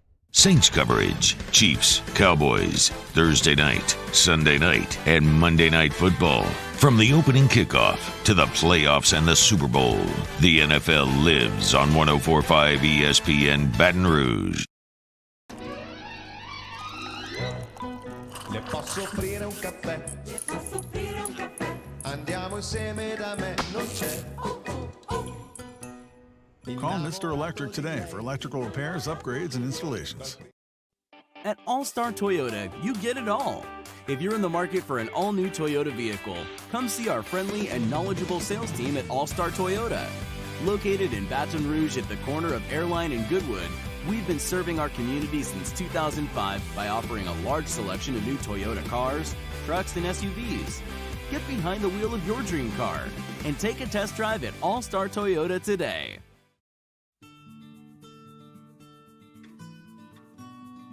This is a house call. This is a follow-up appointment. This is a diabetes checkup. This isn't just more convenient care, it's more advanced care. This is innovating healthcare at Louisiana's #1 hospital, Auctioner. Gulf Coast Bank & Trust is a local bank with a straightforward philosophy. It's about doing the right thing for our customers. Participating in our community with annual local fundraisers. Offering individual attention in a modern banking atmosphere with a trusted local company. Gulf Coast Bank invested in technology with a local touch, giving our customers the power to bank anywhere, anytime. We're building relationships through personal service as the bank that cares about you. Gulf Coast Bank & Trust, the bank that cares about you. T-Bob Hebert here with breaking news. Front to Back Boat Services is the shop to upgrade your boat tech this fall. With not one but two NMEA certified techs, who better to install your Panoptic sonar, your HD displays. You want to see the fish under the water before you even cast? They have that. Trolling motor you could control with your iPhone? They have that. So what are you waiting for? Get into Front to Back Boat Services right now. Upgrade your boat tech. Make your boating dreams come true. Front to Back Boat Services. You may not know about the 4Kids Foundation, but you've probably heard of the Zurich Classic. And the Zurich Classic exists because of 4 kids. But it's what happens after the tournament that really counts. 100% of the proceeds are donated by the 4Kids Foundation to hundreds of local charities totaling more than $40 million, all to help local children and families in need. 4Kids helps kids through golf because every child deserves a shot at a brighter future. Toyotathon is happening right now at Corval Toyota in Opelousas. Get into a 20 Camry for $297 a month. Come on down to Happy Town for Toyotathon. That's Corval Toyota in Opelousas, Happy Town, USA. The Prep football playoffs continue with the non-select semifinals. We get things started tonight with Louisiana Prep preview at 6, and wrap things up with a full 2 hours of the Louisiana Prep scoreboard at 10 on YouTube, CST, and 104.5 ESPN Baton Rouge.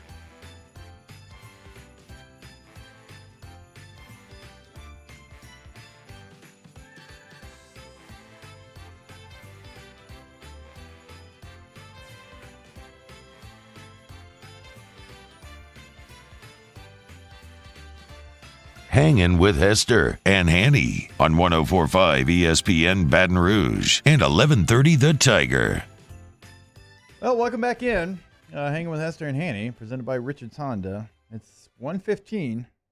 Be careful. He's listening now. He just sent a picture in his truck saying that he's stuck in traffic. Okay, so Ronnie used to do the same thing. What Ronnie doesn't know is he sent me the same exact picture twice. He saved it on his photo album. He saved it on his phone, and he sent me the same, hey, stuck in traffic. And I was like, man. You get stuck in the same spot in a the lot. same spot. And I looked at it, and it was, I mean, to a T. It was the same exact picture. I don't even know if I ever called Ronnie out. Ronnie, if you're listening, that's Butch League.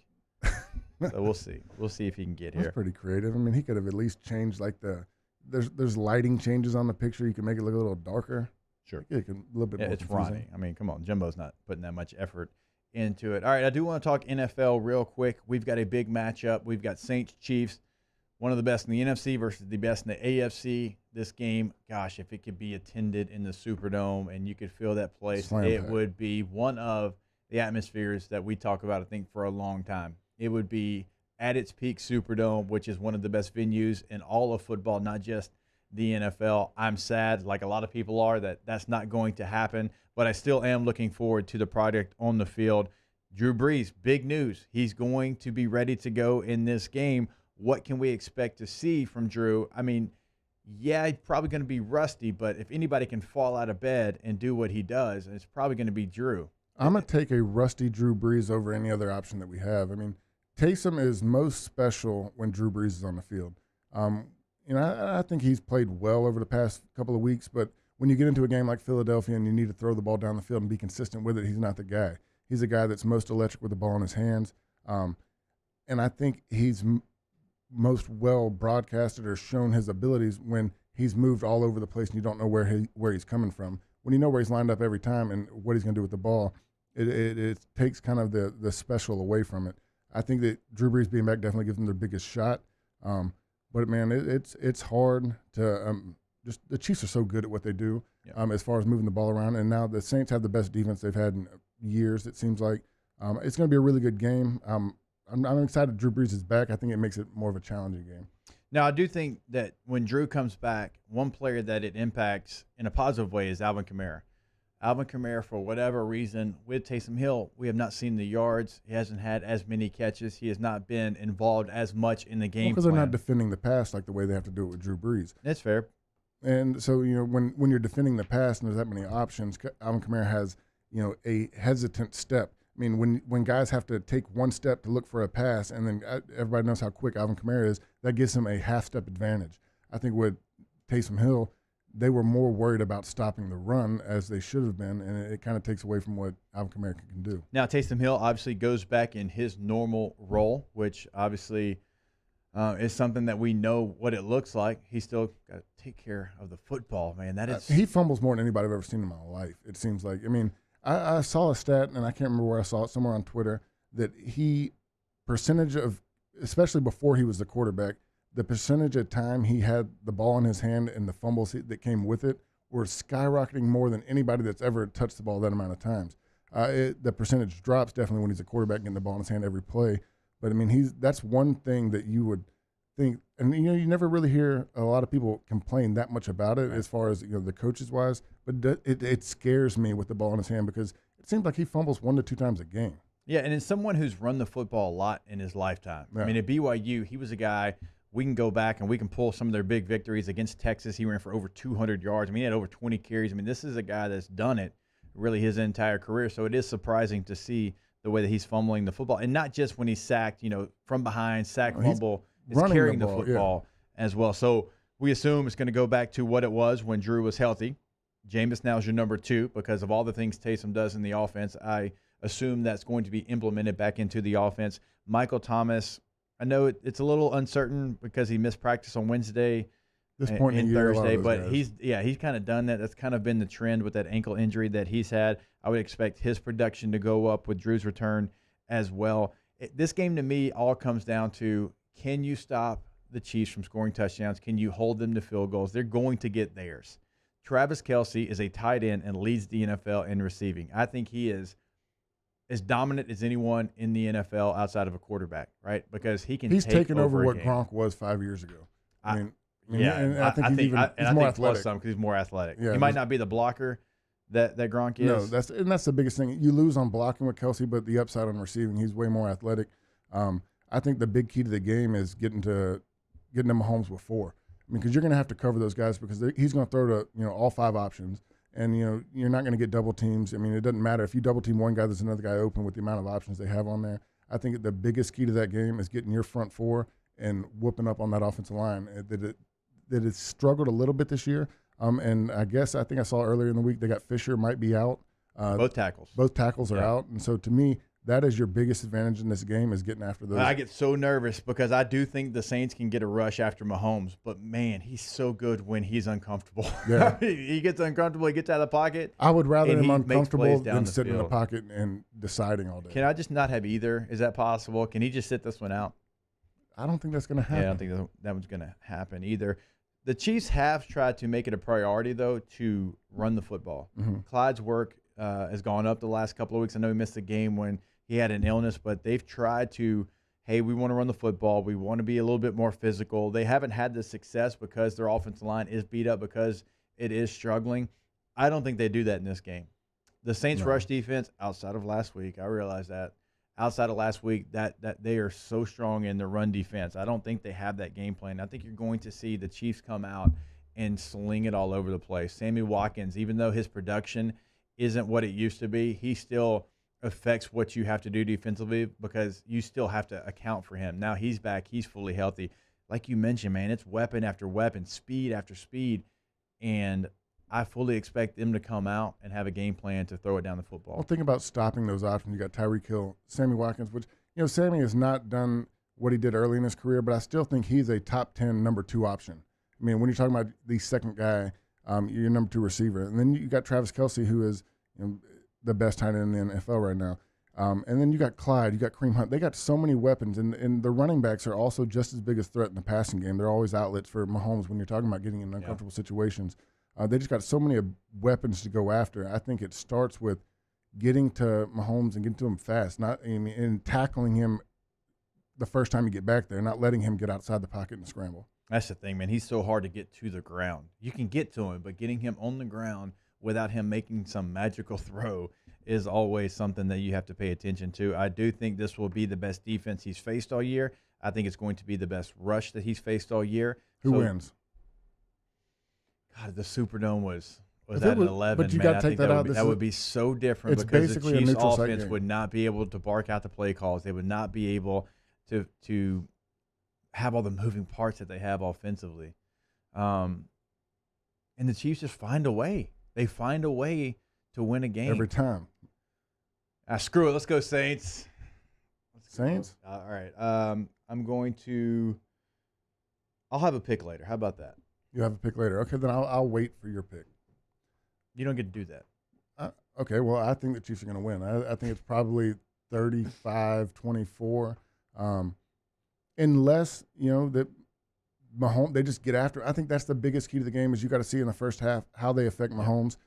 If he is not getting rushed and you're starting to have to bring the blitz to make him move off his spot, it's going to be a long day.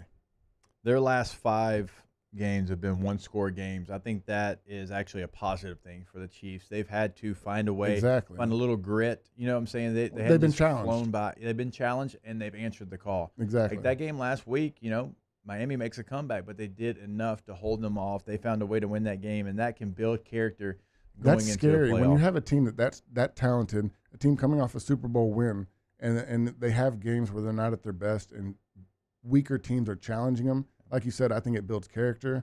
It builds confidence in the team that, look, we can play bad and we can pull it together and push forward. I just think that it's coming together at the right time for them. All right, we will take a break here on the show. Don't forget, we've got first class, second class, no class when we come back. That's right, Dickson. I hope you made your list because that's what we're hitting when we come back. I was waiting for Flynn. Hanging with there's no way in the world that he could put a list together. I can't wait because he's going to walk in the door any minute.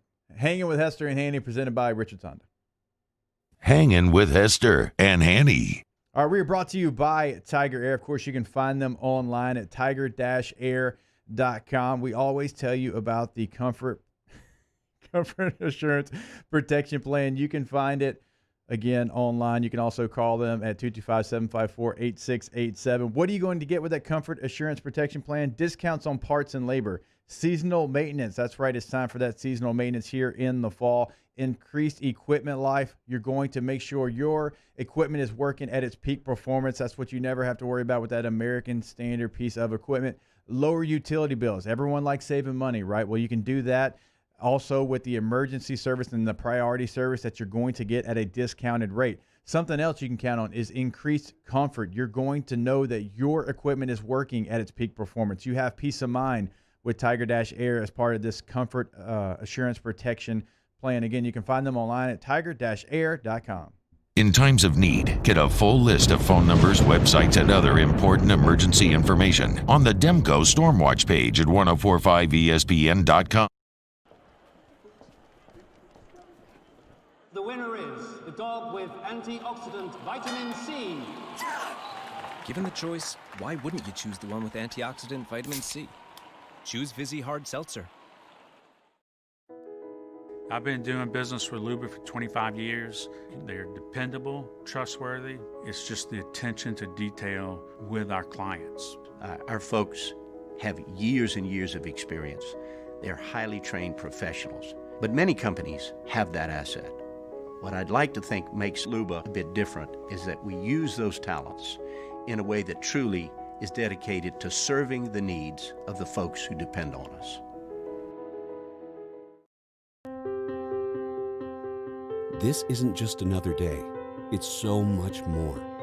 Kelly's life was put on hold when her Auctioner primary care doctor discovered a rare blood disorder. Her doctor connected her to an Auctioner care team of cancer, heart, and kidney specialists. With multiple primary care locations around Baton Rouge, same-day appointments, and online scheduling, we're relentless about keeping you healthy. Auctioner Baton Rouge, innovating healthcare for Kelly. Gulf Coast Bank and Trust is a local bank with a straightforward philosophy. It's about doing the right thing for our customers. Participating in our community with annual local fundraisers. Offering individual attention in a modern banking atmosphere with a trusted local company. Gulf Coast Bank invested in technology with a local touch, giving our customers the power to bank anywhere, anytime. We're building relationships through personal service as the bank that cares about you. Gulf Coast Bank and Trust, the bank that cares about you.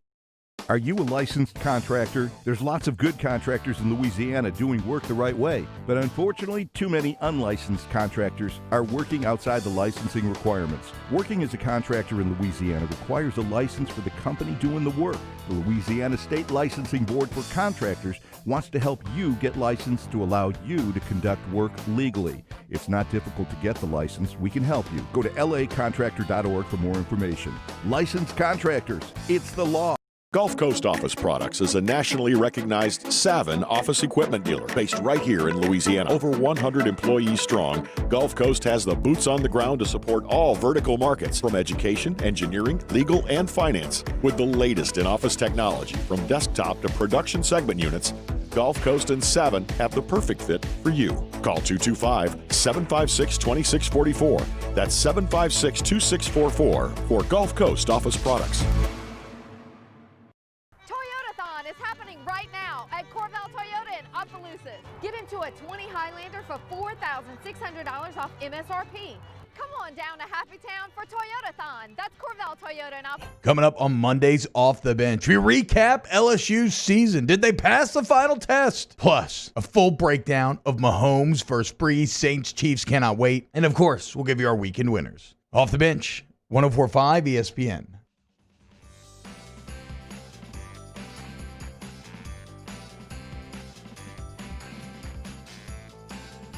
Enjoy. Gators.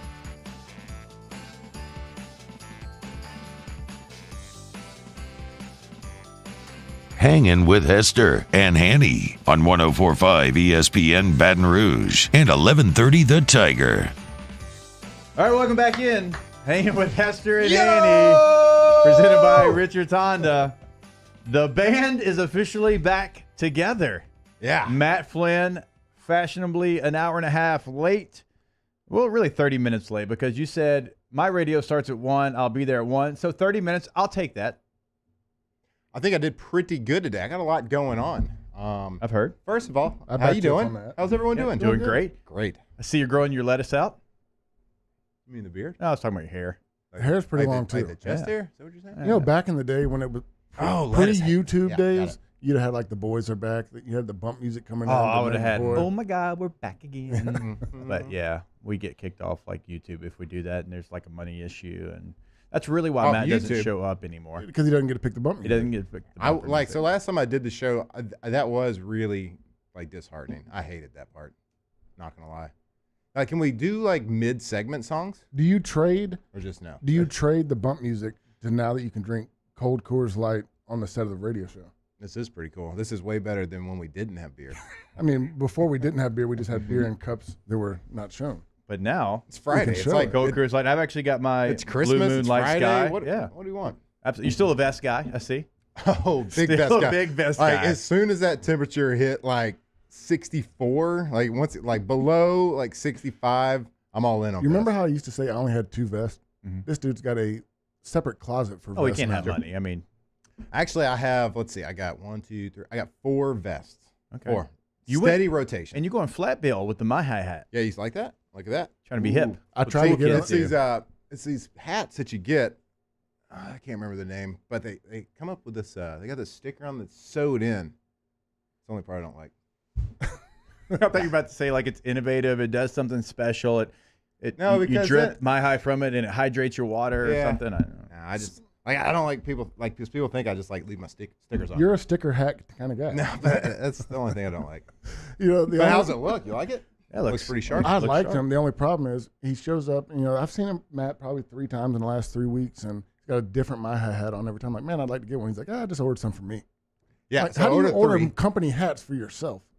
It's Matt. I got a weird shaped dome, and you and I both fall in that category. You probably noticed. Yeah. I had this one yellow hat, and I wore that for like 5 years.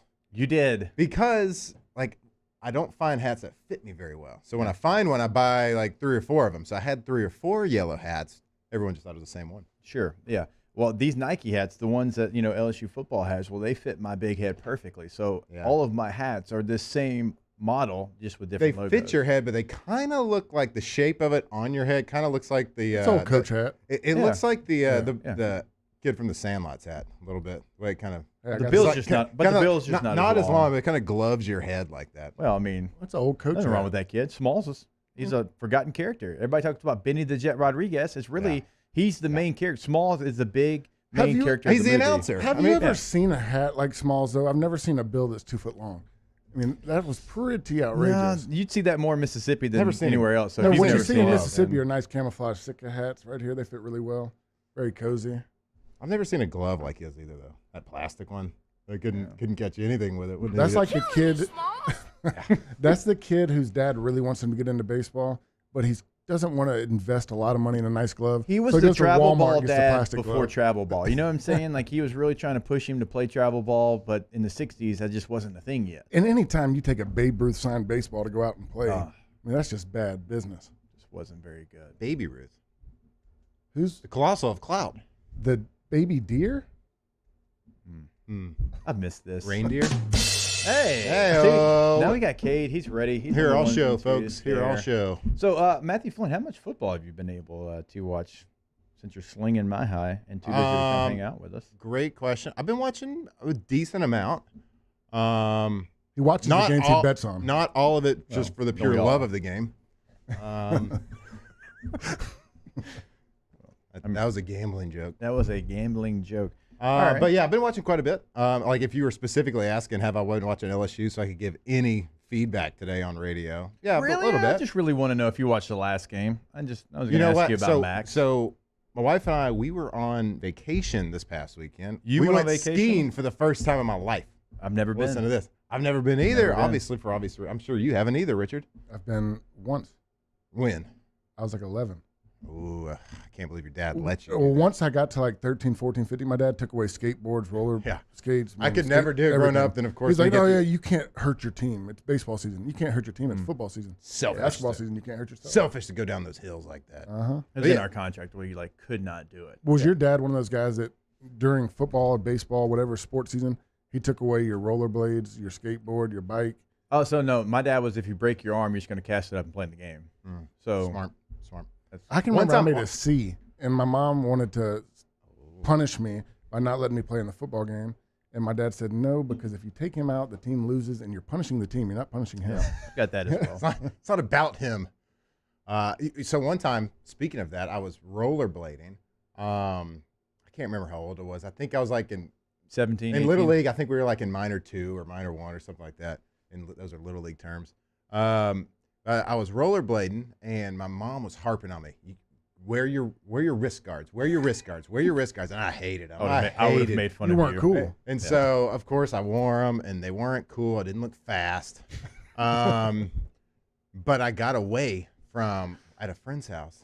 Maybe it was at my grandmother's house. My mom wasn't there. Yeah. Didn't wear my wrist guards, and I was acting like I was like a speed skater, like Dan Jansen or something. I was like speed skating, and then I hit like the curb. Yeah. Broke my wrist right before baseball. Throwing hand? It was my left. I mean, Still my catching hand. Catch. Yeah, I didn't know if it was football. We actually have a football question for you. Someone sent it in, and he said, if Matt shows up, he did. This question is for him. How does the quarterback room look going into next season? We have true freshmen who will have as many or more starts than Brennan. Yeah. Will the job be given to Brennan? So I guess will Miles be the leader in the clubhouse since you've had two freshmen? I know physically the quarterback room will look amazing because there's a picture of me in there. There is. Hey, let me ask you a question before I answer that question. Where am I following everybody's feedback over here? It is on the YouTube, the website. And you search. You spell that out? No. You search 1045 ESPN, and you pull it up, and it's going to be there. It's going to be live. And there's a chat. And I can talk to people? If you sign in with your email, you can. Ugh, that's a lot of work. How does the quarterback room look? Yes. Looks pretty good, I think. So the question, I think, is trying to ask next year, since you've had two true freshmen that have played, but you obviously, Miles will be back, we all assume, and he'll be healthy. He probably gets the opportunity to be the number one guy unless he shows you something else. Yeah, I mean, I give Miles the first crack at it 1,000%. Okay, so my opinion, I think to be fair to Miles and what he's done in an age of quarterbacks that never happens to stick it out this long, if you decide to go with another quarterback, you got to tell Miles in the spring. Oh, that's my opinion. You got to give him the opportunity to leave. If you feel that confident in Max or TJ and you want to move forward, you can't make this decision in the fall because that would just be detrimental to Miles. I think that's a decision that definitely has to be made in the spring. Hey, let's not act like Miles wasn't really good in the 3 games that he played as well. Yeah, so you have to be very careful with this situation. You have to be careful with any quarterback room in college football. You got these two really talented freshmen, and then you have Miles. You have to be really careful on the message you send for future of the program. So if you decide to not give Miles a first crack at it, what does that tell the future? Like, this guy has been the epitome of a Tiger.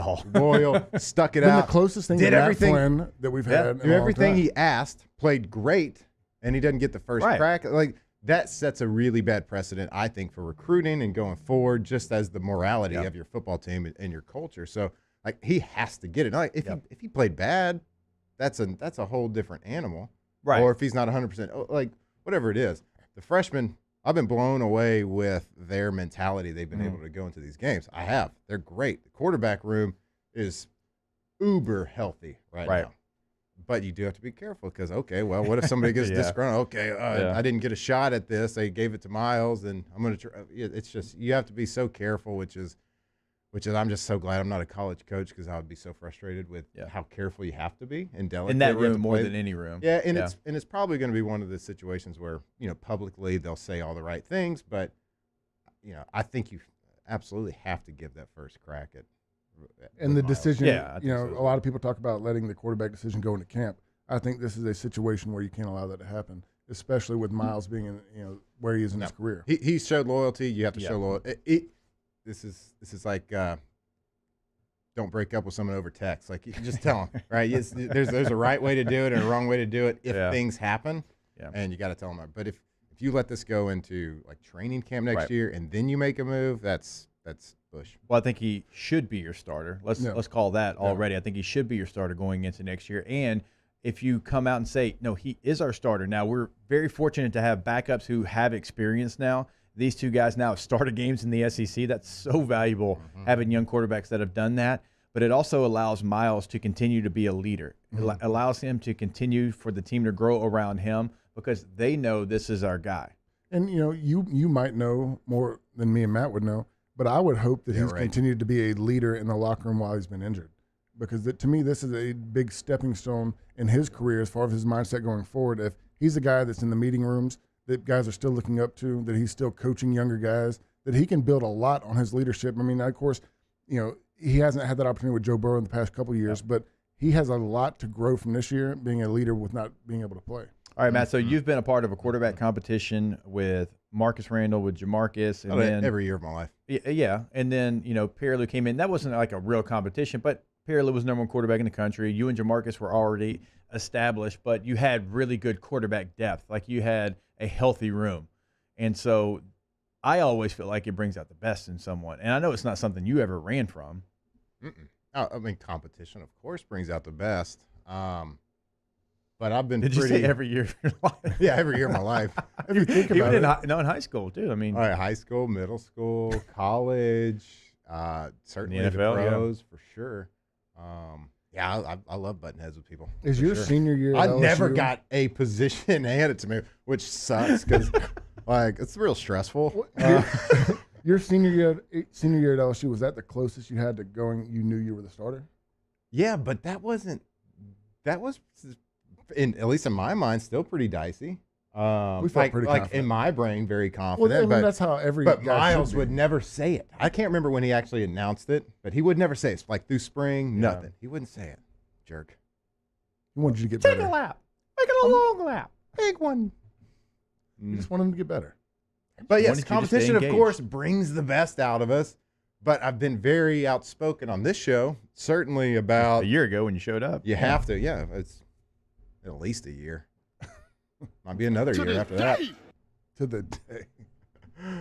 I've been very outspoken about you have to make your decision early. Yeah. Like competition through training camp, if it's a real competition, it's fine for a little bit, but I don't think you can have a competition through training camp with Miles Brennan. No. At this point. I mean, it's just kind of like you said about you going skiing. It doesn't hurt him, it hurts the team. Yeah. More than anything. I agree. Boom. Where'd you go skiing, by the way? We had a question inside the Bayou Ford chat. Went to Park City, Utah. Never been to Utah before. Utah. But I have been. Had a great time. Awesome. You snowboard? I crushed it. So I did the bunny slopes for a little bit, like the first hour or two, and then went straight to the Blues, just tumbled down it. So I went down the Blues, like pretty steep mountain here, and fell down 8 times on the way down. Then I did it again 4 times, did it again 2 times, did it again 0 times. Boom. Progress. That's how you learn. That's what you call that. Like suckers pay for school. Yeah. Kids, if you're listening, don't listen to Matt Flynn. College is important. Okay, ski school. I believe not the. I was about to say not regular brain I believe school. all 3 of us are paying for our kids' school. Yeah, and before we take a break, in case you're by a TV, turn to the SEC network right now. They're showing the replay of the LSU Florida game, and there's a shoe that's about to be tossed, I believe, somewhere 20 yards down the field. Hey, by the way, you got a lot more stuff on the table Swag? than last time. I noticed that I lost my free My High sponsorship up here, but yeah, got a lot of stuff though. I'll be honest with you. If you don't show up in 6 months, The free sponsorship goes. Are you the Great White Buffalo? Are you kind of stretching the 6 months? Are you okay? No, you did. You came once. Came like in August. Yeah, you came once in August. Bad. Hanny honestly thinks you don't like him. Is he upset? Is he take it personal? Hanny sat here the other day, and of course I come the one day he's not here. No. That doesn't help. Listen, when he said, "Hey, I'm going to be out on Friday. I'm celebrating my birthday." He's like, "Why don't you call Dickson and call Flynn?" He said, "I'll probably come since I'm not going to be here." I was like, Hanny, that's not the case. I came with Hanny 2 weeks ago. Well, you and Hanny have done more shows together almost than you and I have. Yeah. I mean, y'all have done a lot. So he thinks you don't like him. I think you need to reach out to him and you need to mend the. I'm going to text you his number right now. Hanny, if you're listening, I love you. All right, we'll take a break. I'm going to explain first class, second class, no class to Matt Flynn throughout the entire break because it's going to take the entire break. If you remember, what was it? Big deal or no big deal? It took me 6 months to explain that to you. We used to do that. You said it was big deal. It was big deal or no deal. Like no deal. That's the dumbest thing ever. No big deal. That makes sense. We'll be back. Hanging with Hester and Hanny, presented by Richard Tonda. Hanging with Hester and Hanny. Off the Bench, Hanging with Hester and Hanny, after further review and more, are all live daily on the 104.5 ESPN Baton Rouge YouTube channel. Subscribe now to interact with us inside the live chat driven by Bayou Ford. Hello? What's up, B? What you doing? Chilling at the office working. You? Hanging at the job site. Chilling. Roof's up? Hey, Greg, roof up? Roof's up. Roof's up. Roof's up. Roof's up? Roof's up. Roof's up! Roof's up! Beautiful roof every single time. True. ServiceMaster Elite create clean, disinfected work environments. As a local business, we take pride in serving the New Orleans and Baton Rouge areas. Our cleaning protocols follow CDC and OSHA standards for healthcare settings, offices, senior living, restaurants, and industrial plants. Contact ServiceMaster Elite to get your operation ready for reopening with germ disinfection cleaning. ServiceMaster Elite, the trusted choice in professional cleaning since 1996.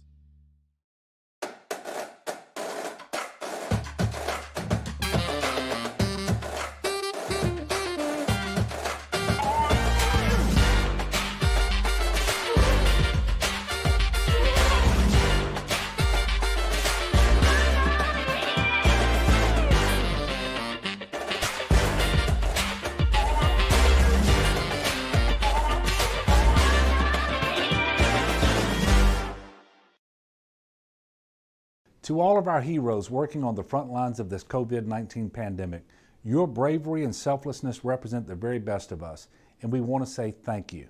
I'm asking everyone around the state to join me in celebrating the heroism of our healthcare professionals on the 19th of every month at 1900 hours, that's 7 p.m. Write a note of appreciation, make plans to donate to charitable organizations, or say a prayer. To learn more, visit 19thanks.org. Thank you, and God bless. If I built a van, it would do more than haul. It would carry my entire business. I'd make it available in dozens. Make that thousands of configurations. It would keep an eye on my fleet. And an eye out for danger. If I built a van, I'd make it available in diesel and gas. And I'd build it right here in South Carolina. Introducing the all-new Sprinter, starting at $33,790. Built in the USA. Mercedes-Benz. Vans. Born to run. At All-Star Toyota, you get it all. If you're in the market for an all-new Toyota vehicle, come see our friendly and knowledgeable sales team at All-Star Toyota. Located in Baton Rouge at the corner of Airline and Goodwood, we've been serving our community since 2005 by offering a large selection of new Toyota cars, trucks, and SUVs. Get behind the wheel of your dream car and take a test drive at All-Star Toyota today.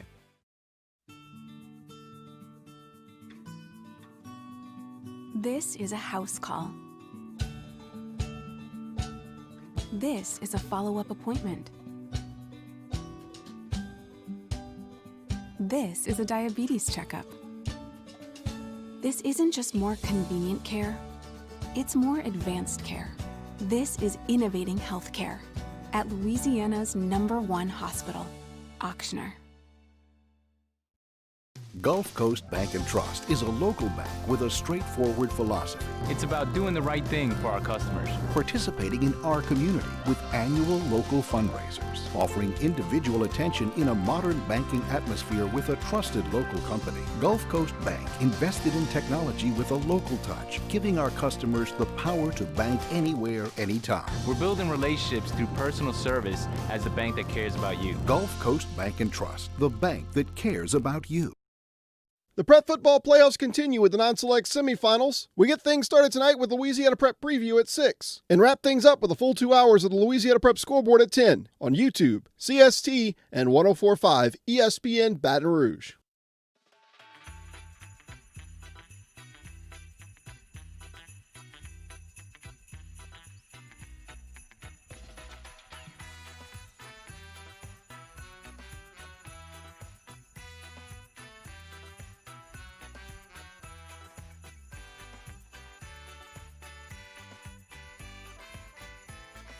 Hangin' with Hester and Hanny on 104.5 ESPN Baton Rouge and 1130 The Tiger.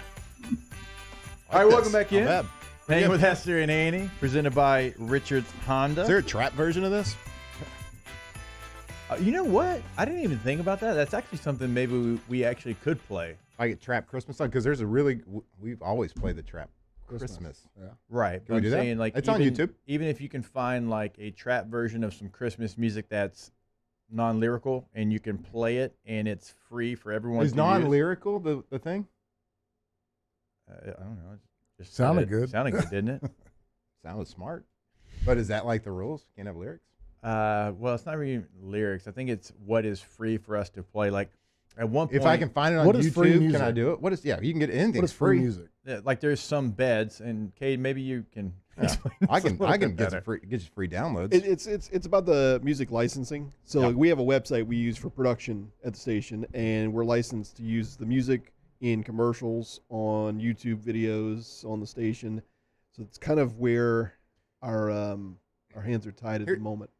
I'll kind of do like Odell did with Neck. Like, just find me, take it out of my paycheck.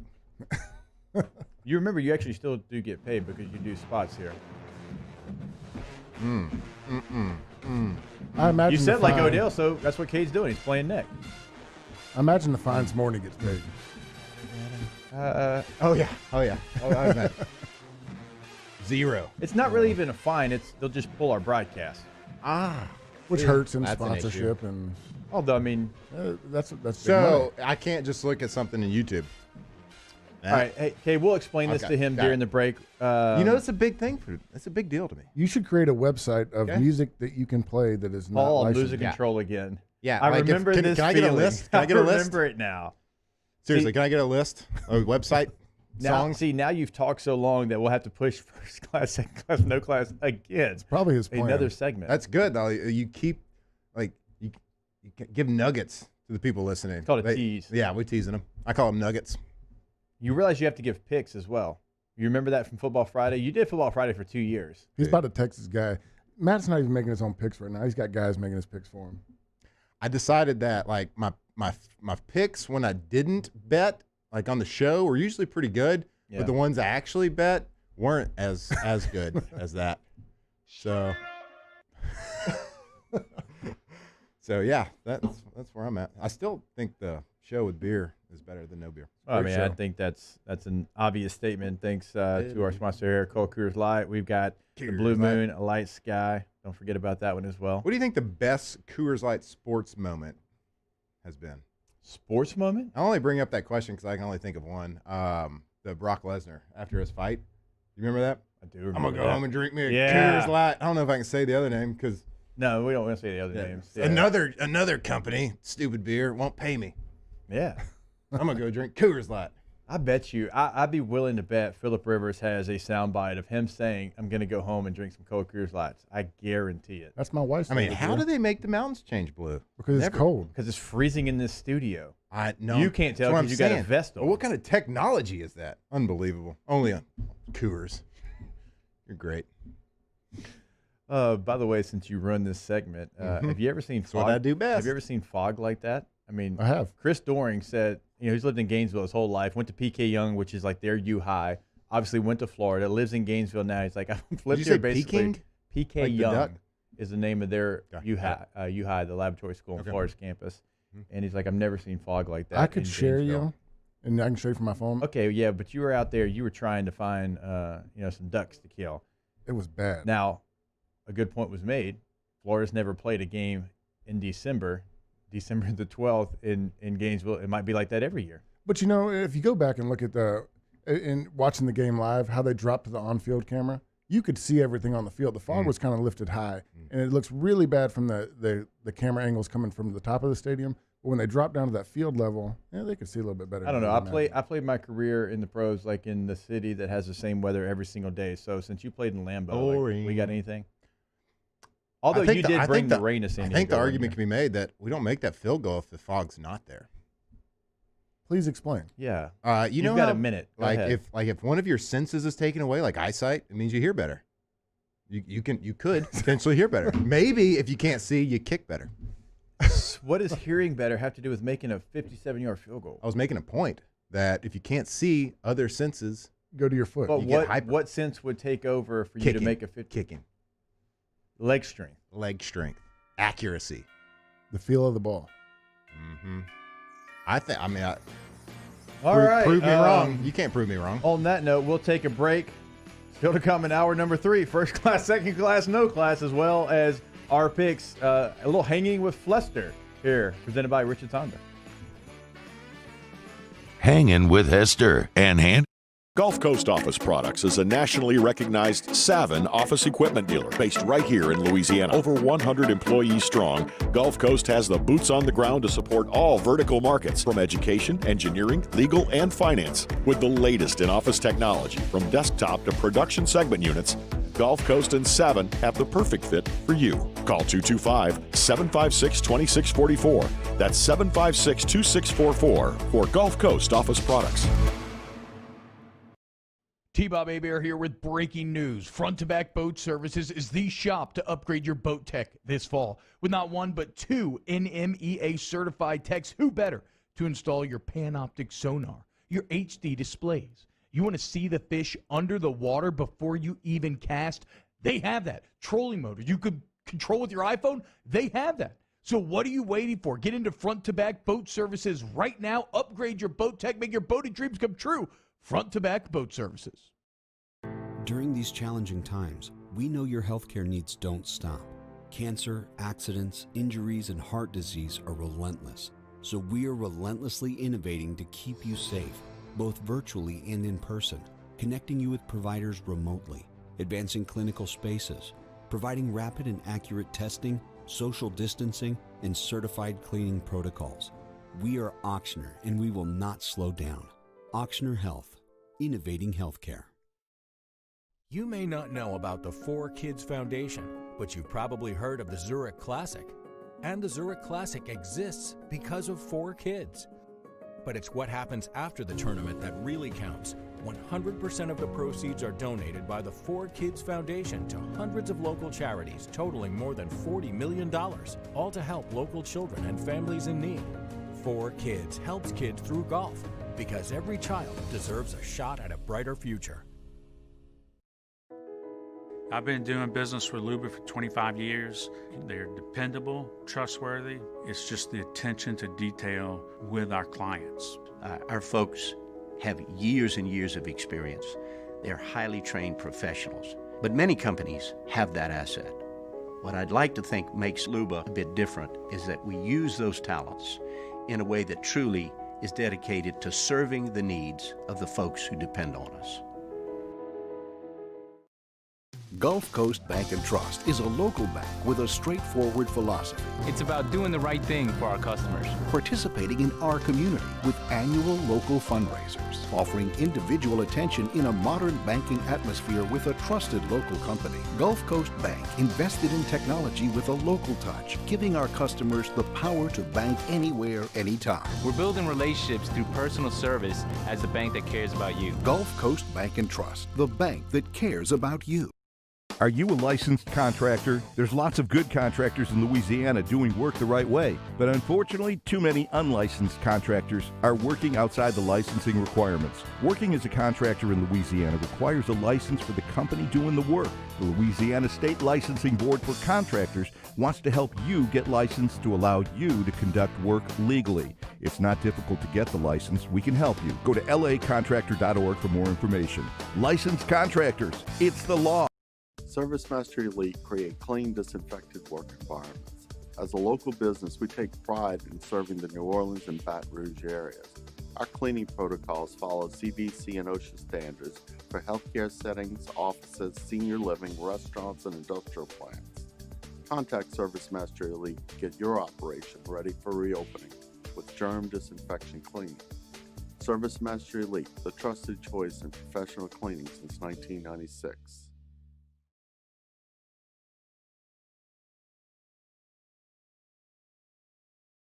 Callahan Injury Lawyers.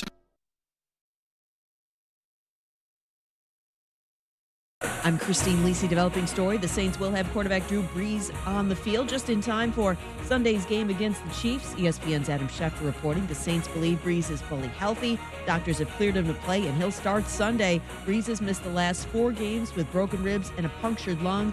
KC's defense will be extra physical with Brees, says ESPN's Rob Ninkovich. If you're Kansas City, you got to be telling yourself, look, you got to get after Drew early to where he doesn't get comfortable. And he's kind of thinking about it a little bit. That's what you want to do as a player. You want to make sure that you hit him in the first or second series. Rob Ninkovich on Green with Mike Greenberg. Jameis Winston will back up Brees Sunday. Washington quarterback Dwayne Haskins starts in place of the injured Alex Smith this week versus the Seahawks. During today's Zoom call, Notre Dame coach Brian Kelly said if the Irish make the college football playoff, they'd consider not playing if families aren't allowed to attend the semifinal game. One semi is at the Rose Bowl in Pasadena, and current California COVID-19 restrictions do not allow fans at games. Look, we all accidentally damage our phones. It happens. Now, Straight Talk Wireless's new Platinum Unlimited plan includes phone protection. Just $65 a month for unlimited talk, text, data, and more. See Mobile Protect terms and conditions at Asurion.com/Straight Talk. Limitations and exclusions apply. Now, Hangin with Hester and Hanny with Jacob Hester and Charles Hanagriff. Hester and Hanny on 104.5 ESPN Baton Rouge and 1130 The Tiger. Alongside Jacob Hester, here's Charles Hanagriff. First class. I want a seat in first class where I was booked and ticketed over a month ago. Second class.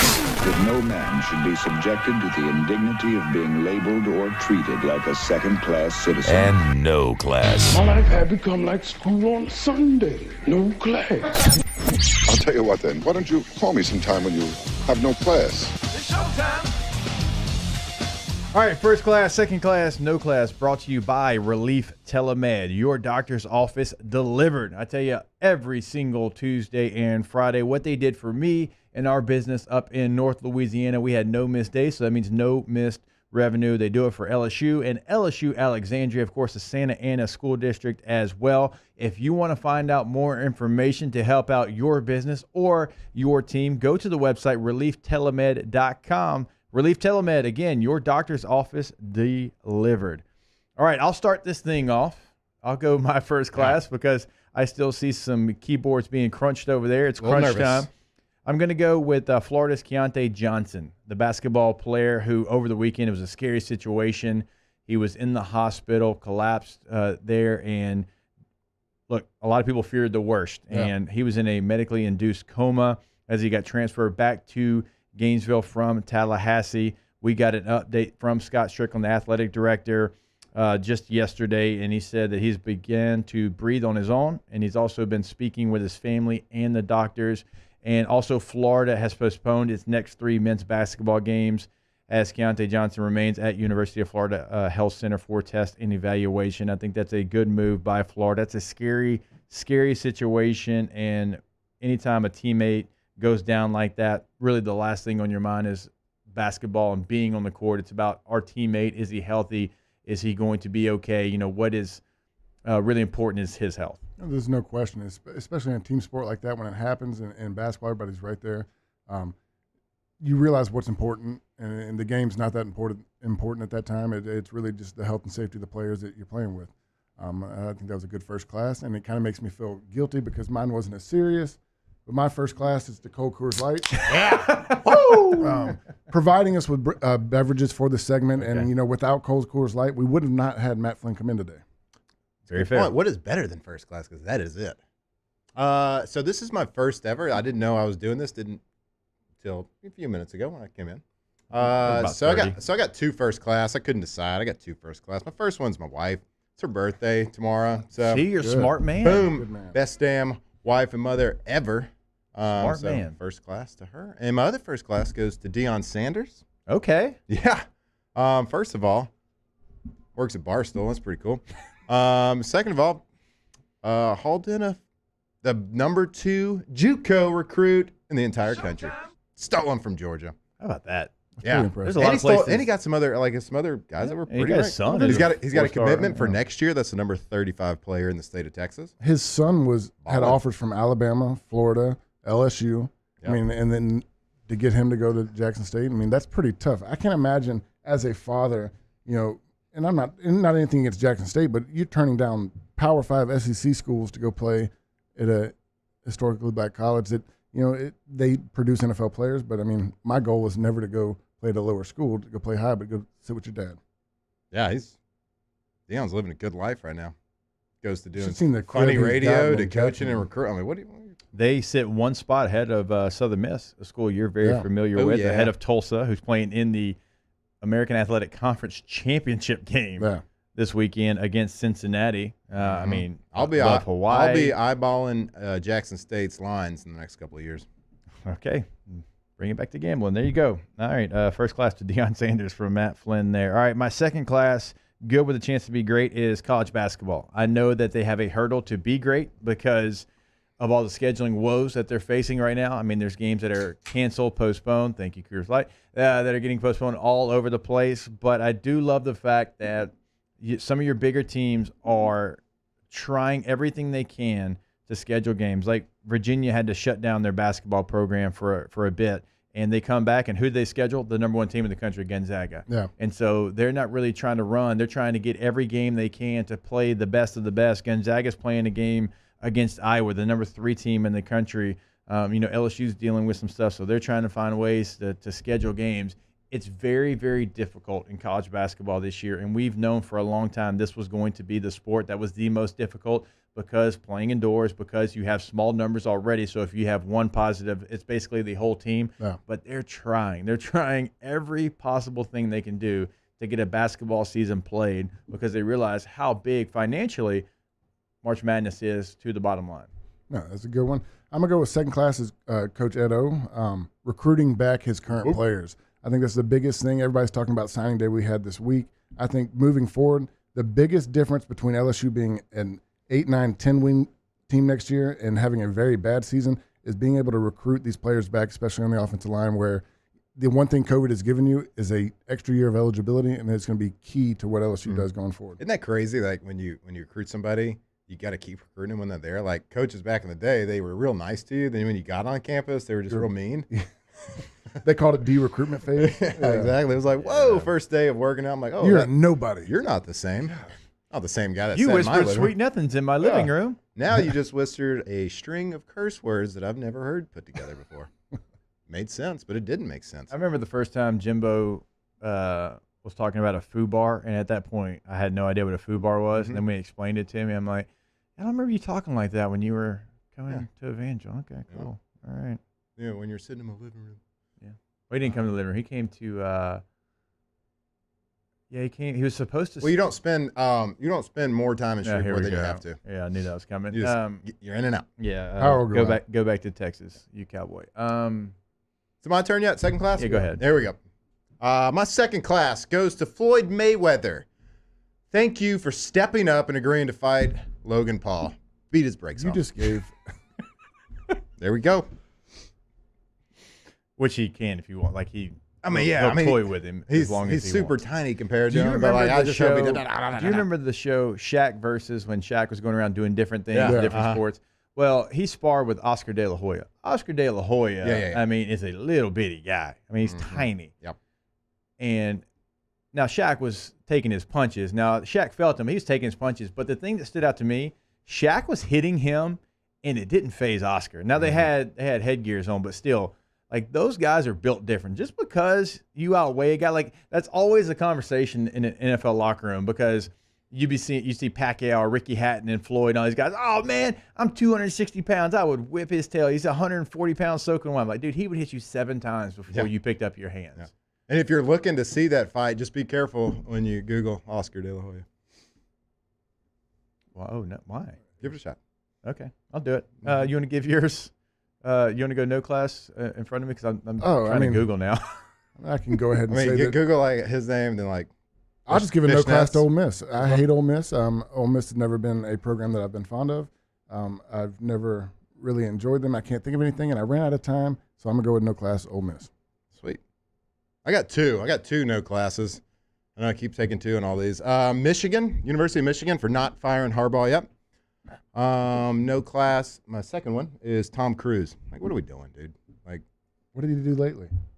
He went out like the very viral rant on people, like 2 people that were a little bit close to each other, didn't have masks on, that were like not even close to him.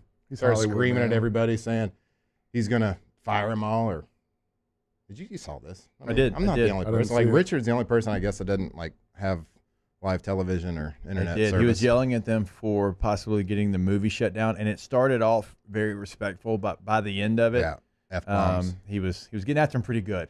I mean, he's yelling at people that are like probably setting out fruit trays and stuff for him, maybe cleaning out his toilet. Like, the show must go on. He's just doing all this stuff, and he got really aggressive with it, and it was probably coming from a good place at first, and it got all like, it sounded like it's just Tom Cruise crazy on it. Yeah, we have a question that I need to get to, but let me go ahead and give you my no class. It's Auburn. It's the Auburn Tigers. They screw up coaching searches like I've never seen before. They need to realize they actually have a pretty good program. If they gave some stability to that program and didn't worry about being little brother, I think they would be a program that could sneak its way into the top 10 in coaching jobs. You have a really good state to recruit from, and I realize who you're fighting with, but you can still get half those players and be good. You can go into Georgia. You can go into Florida.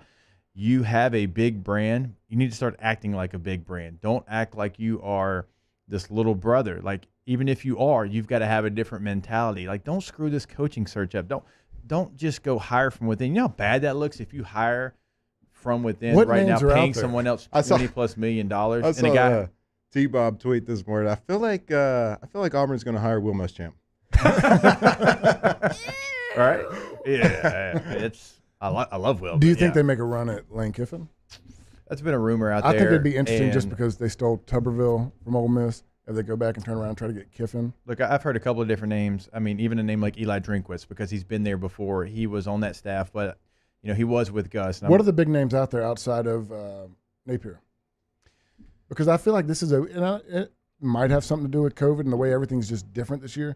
But usually, Hugh Freeze is obviously. But Hugh Freeze, from what I've been told, has been blackballed from the SEC, and Sankey ain't gonna let him do it. But it seems like every year there's 4 or 5 names out there everybody's talking about to get the big jobs. And this year, it just seems like repeated names from years previous. I'm going to throw this out there. Joe Brady. Joe hates recruiting. And he don't wanted have to do to it get as the a NFL. coach, really. Yes, you do. You got to be the closer. Steve Sarkisian is probably the biggest name, I think, that's been attached to this job now. He's been in charge of a blue blood before at USC. I know he had his own demons, but he's faced those, and he is doing a pretty good job at Alabama right now. A guy like Sark, and of course, he had his demons in the past, but Nick Saban gave him his first shot when he really didn't have a chance to do anything, and then he left after second year, and took an NFL job. Then Nick Saban has brought him back. Can you leave? How many times can you leave Nick Saban when a guy who's giving you your only shot? I just think it makes it tough for him to leave. Let's see it. This is the question I wanted to get to before we take a break. Who can shotgun a beer the fastest today between y'all three? My guess is Dick, Hester, then Flynn. Actually, the one talent that Matt has is shotgunning a beer. Yep. He's perfected it. Hester's definitely last in this situation. No shot. No. You were definitely last, Hester. There's no. You're playing in the bigs, bud. You're playing in the bigs. But it would be a good match. At 254, We will be chugging beers on this. Look, we're no amateurs. Put a little money on the table. We'll do it. I mean, I'm more of a whiskey guy, but I mean, I can chug it. No. Don't start making excuses now. I will beat you. I'm not worried about you. Matt has got a special talent. Everybody's got a plan until they get out chugged, okay? All right. First class, second class, no class, brought to you by Relief Telemed. Check them out again online, relieftelemed.com. Have no missed days with your business or team. No missed revenue with Relief Telemed and relieftelemed.com. All right, we'll take a break. I'm going to let these fools know what's up during that break. Hanging with Hester and Hanny, presented by Richard Sonda. Hangin' with Hester and Hanny. Our listeners fire off their opinions on the jimsfirearms.net hotline at 499-1045. Keep listening for your next chance to shoot us your thoughts with the jimsfirearms.net hotline on 1045 ESPN Baton Rouge. If I built a van, it would do more than haul. It would carry my entire business. I'd make it available in dozens, if not thousands of configurations. It would keep an eye on my fleet. And an eye out for danger. If I built a van, I'd make it available in diesel and gas. And I'd build it right here in South Carolina. Introducing the all-new Sprinter, starting at $33,790. Built in the USA. Mercedes-Benz. Vans. Born to run. Gulf Coast Office Products is a nationally recognized Savin office equipment dealer based right here in Louisiana. Over 100 employees strong, Gulf Coast has the boots on the ground to support all vertical markets, from education, engineering, legal, and finance. With the latest in office technology, from desktop to production segment units, Gulf Coast and Savin have the perfect fit for you. Call 225-756-2644. That's 756-2644 for Gulf Coast Office Products. Are you a licensed contractor? There's lots of good contractors in Louisiana doing work the right way, but unfortunately, too many unlicensed contractors are working outside the licensing requirements. Working as a contractor in Louisiana requires a license for the company doing the work. The Louisiana State Licensing Board for Contractors wants to help you get licensed to allow you to conduct work legally. It's not difficult to get the license. We can help you. Go to lacontractor.org for more information. Licensed contractors, it's the law.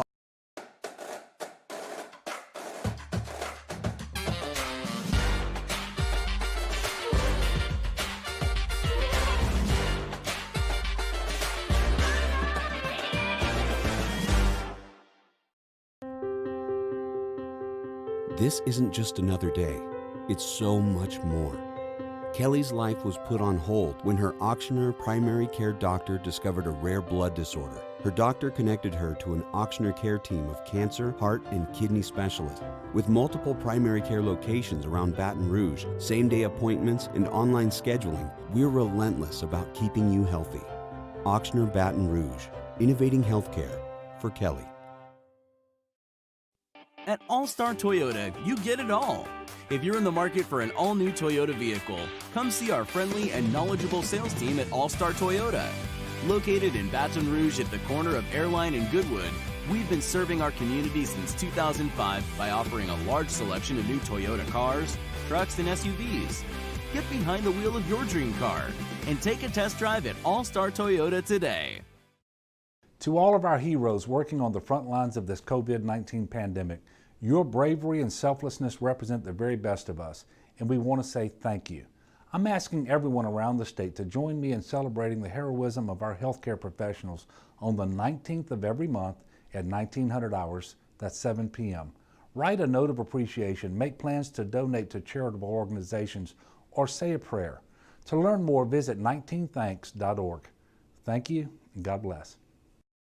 Gulf Coast Bank and Trust is a local bank with a straightforward philosophy. It's about doing the right thing for our customers. Participating in our community with annual local fundraisers. Offering individual attention in a modern banking atmosphere with a trusted local company. Gulf Coast Bank invested in technology with a local touch, giving our customers the power to bank anywhere, anytime. We're building relationships through personal service as the bank that cares about you. Gulf Coast Bank and Trust, the bank that cares about you.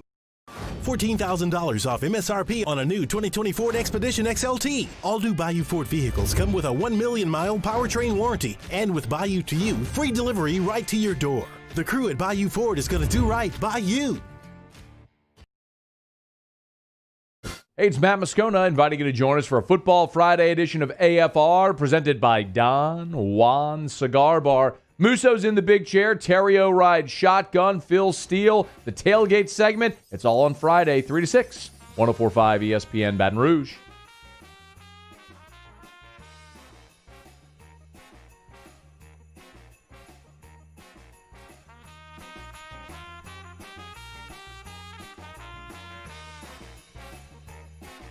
Hangin' with Hester and Hanny on 104.5 ESPN Baton Rouge and 1130 The Tiger.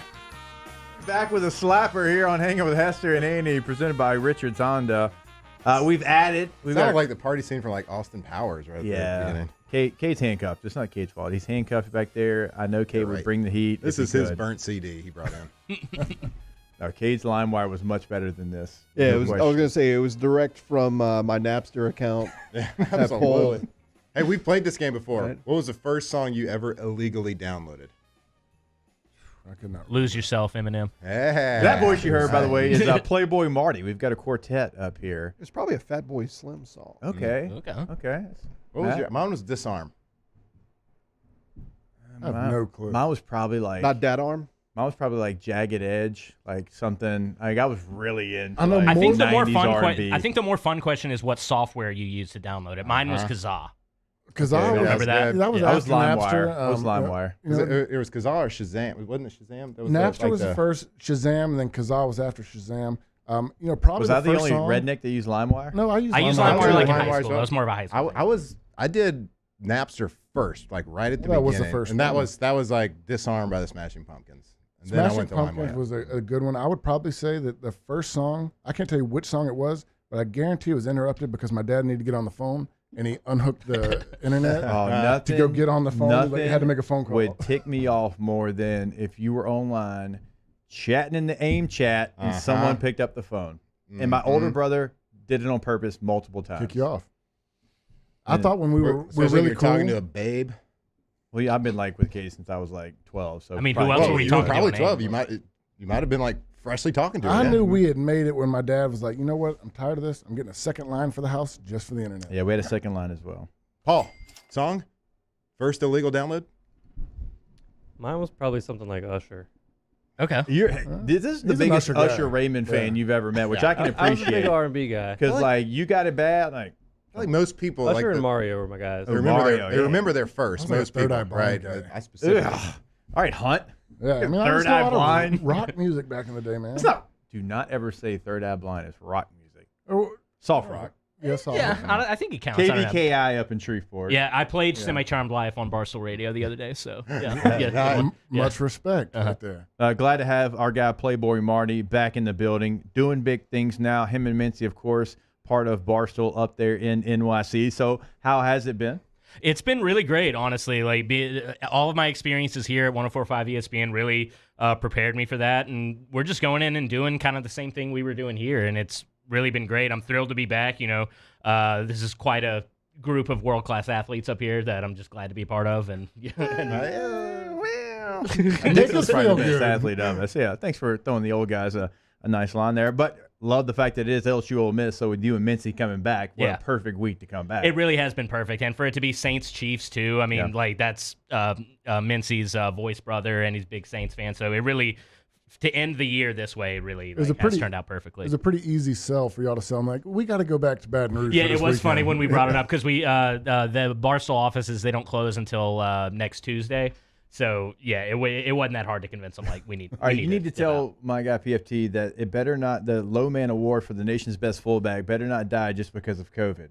Okay? Low Man always wins. I've been on that committee the last 2 years. I tried to get Torrey Carter the award 2 years in a row. He didn't get it.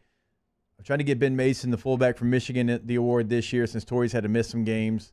I mean, the trophy is a tire with a beer can drilled into it. It's like the perfect fullback trophy. Mm-hmm. I think there's a lot of guys that deserve a tire with a beer can drilled into it, but yeah, well, they don't have enough grit to do it. Yeah. Fullbacks do. Okay, yeah, I can think of. Well, let's see, other trophies. I'm saying like some sort of like meathead thing. What does CTE look like? Put that on a trophy.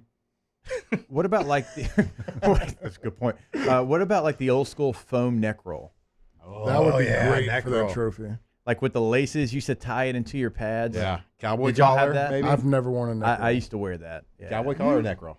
The neck roll, the foam one, Like back the Bobby in, like, Boucher, the late 80s. like neck, yeah. Not that like you didn't look big enough when you were in high school. No. Oh, I used to hate the Douglas Fatty. collar. Douglas collar. People used to wear it to try to make themselves look bigger. Evangel, as Matt would say, Shreveport Evangel had plenty of that. I had one of the big face masks, but never went with the neck roll. Well, see, you didn't have to try to look bigger than you really were. That's what it was key. You had the Douglas collar. You looked a little bit bigger. I got you. Has that gone away? You don't see it as much anymore. I can't. Yeah, because you look real unathletic. Yeah.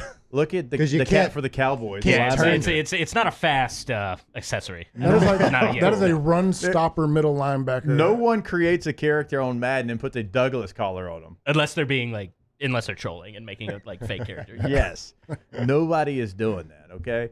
How's the weather up in NYC? Have y'all gotten like the crazy blizzard, snow? Yeah, we did. It actually delayed my flight out here. I was supposed to be here for the party at Jolie Pearl last night. We had a blizzard Wednesday night, and I put off, like, I don't own waterproof shoes, and I put it off like, I'm not going to buy them just for one day, which is like the worst rationalization to not do something ever, because it's just going to be that way when we get back. And it was kind of cool walking home in a blizzard, but then like the next morning it's just like slush and gross because like everyone's walked in it. I completely relate to that. I mean, the first time I went to Detroit, the only cold weather clothes I had were camouflage. Yeah, that's for duck hunting and deer hunting. The only time it got that cold that I needed to be out in it. I can remember going to practice, and I woke up one morning, and it was just snow everywhere. And all I had was flip-flops and, like, my duck hunting outfit. So I kind of walked in, and I got a cup of coffee, and I slipped on black ice, and it was miserable. Why does Richard have waders on?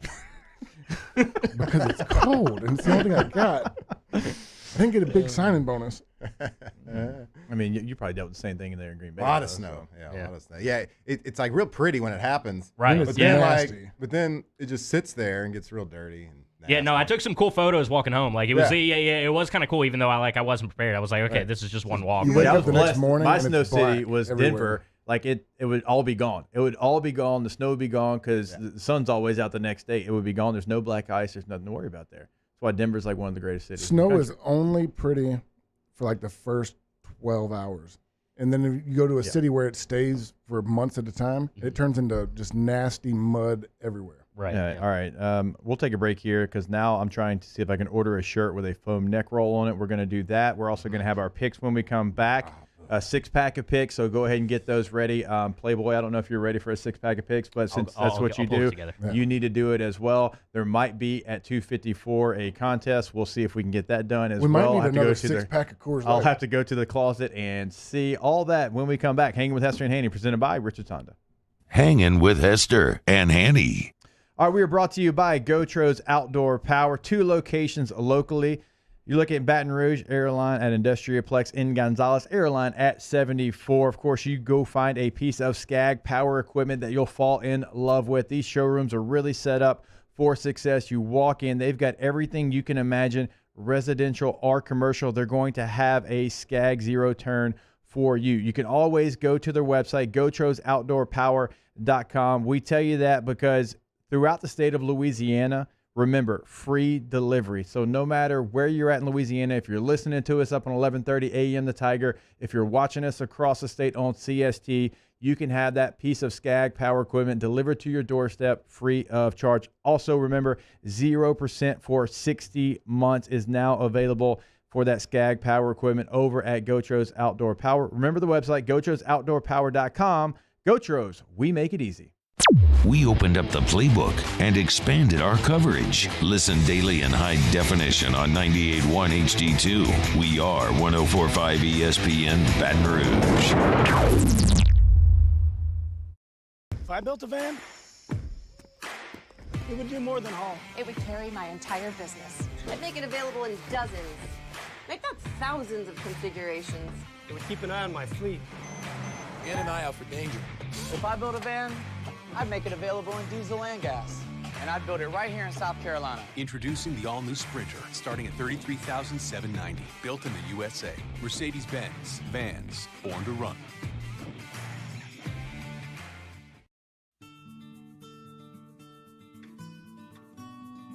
This is a house call. This is a follow-up appointment. This is a diabetes checkup. This isn't just more convenient care, it's more advanced care. This is innovating healthcare at Louisiana's #1 hospital, Ochsner. T-Bob Hebert here with breaking news. Front to Back Boat Services is the shop to upgrade your boat tech this fall. With not one but two NMEA certified techs, who better to install your Panoptic sonar, your HD displays. You want to see the fish under the water before you even cast? They have that. Trolling motor you could control with your iPhone? They have that. So what are you waiting for? Get into Front to Back Boat Services right now. Upgrade your boat tech. Make your boating dreams come true. Front to Back Boat Services. You may not know about the 4Kids Foundation, but you've probably heard of the Zurich Classic. And the Zurich Classic exists because of 4Kids. But it's what happens after the tournament that really counts. 100% of the proceeds are donated by the 4Kids Foundation to hundreds of local charities, totaling more than $40 million, all to help local children and families in need. 4Kids helps kids through golf, because every child deserves a shot at a brighter future. I've been doing business with Luba for 25 years. They're dependable, trustworthy. It's just the attention to detail with our clients. Our folks have years and years of experience. They're highly trained professionals. But many companies have that asset. What I'd like to think makes Luba a bit different is that we use those talents in a way that truly is dedicated to serving the needs of the folks who depend on us. Gulf Coast Bank & Trust is a local bank with a straightforward philosophy. It's about doing the right thing for our customers. Participating in our community with annual local fundraisers. Offering individual attention in a modern banking atmosphere with a trusted local company. Gulf Coast Bank invested in technology with a local touch, giving our customers the power to bank anywhere, anytime. We're building relationships through personal service as the bank that cares about you. Gulf. The Prep Football playoffs continue with the non-select semifinals. We get things started tonight with Louisiana Prep Preview at 6. And wrap things up with a full 2 hours of the Louisiana Prep Scoreboard at 10 on YouTube, CST, and 104.5 ESPN Baton Rouge.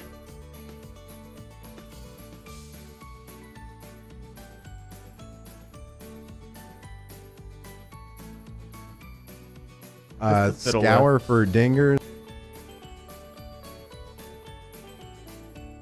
Hangin with Hester and Hanny on 104.5 ESPN Baton Rouge and 1130 The Tiger. All right, we're back here hanging with Hester and Hanny, presented by Richard Honda. We've got a full set today. Playboy Marty, Richard Dick Dickson, Matthew Clayton Flynn, all here, about to give you a six-pack that Flynn typically says you can just parlay. Do you feel that comfortable Yeah, you today? just parlay these. Okay. Big money, too. Good Big to money. know. I'll get this thing started. We've got four of us, so we got to go quick here somewhat. USC -3 versus the Oregon Ducks in the Pac-12 championship game. Oregon wasn't even supposed to be there. I don't really think a lot of Oregon right now. Their coach was kind of dangled out there to be the Auburn head coach, and I know he signed back with Oregon, but, you know, a little bit of a distraction. So I'm going USC -3. Playboy Marty, what's your first? I like Notre Dame in the points. I've been the biggest Ian Book hater, biggest Brian Kelly hater of all time, but they've got that team playing well. They're motivated. This could easily go south, but I really like the points.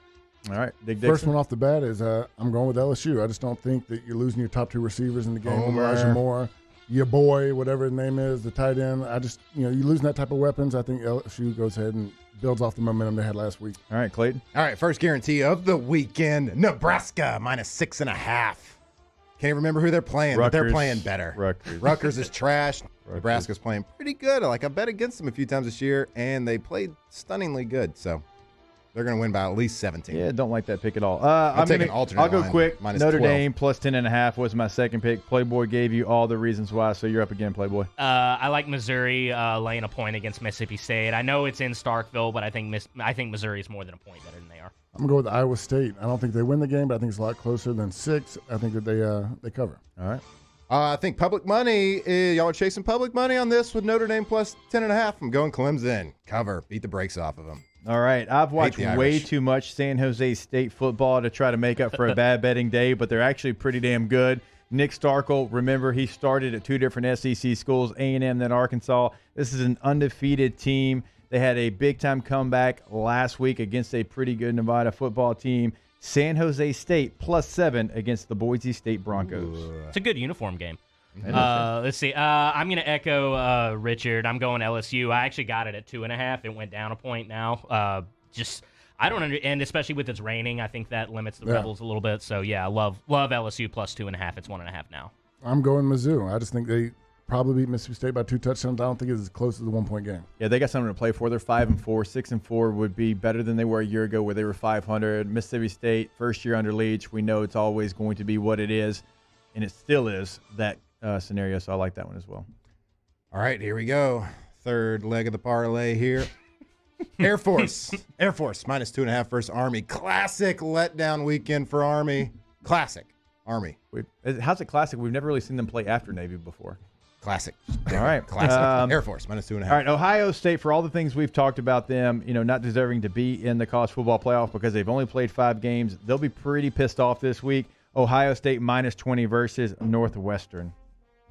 Ew, that's a good one. I think I might hop on that. I'm going to go NFL for the first time. I'm going Patriots +1 against the Dolphins. I'm betting against Tua. I mean, he looked pretty good, but I'm still very firmly in the Tua bust camp, so going Patriots. I'm going with Alabama. They're going to destroy Florida. Florida cannot find the shoe. It is over. I think that they've just kind of lost their mentality, and they don't have a chance to get in the playoffs. I think they want to bury the shoe and find it. Kind of never bet against Bama right now, right? Yeah. All right, I'm going to go to the NFL.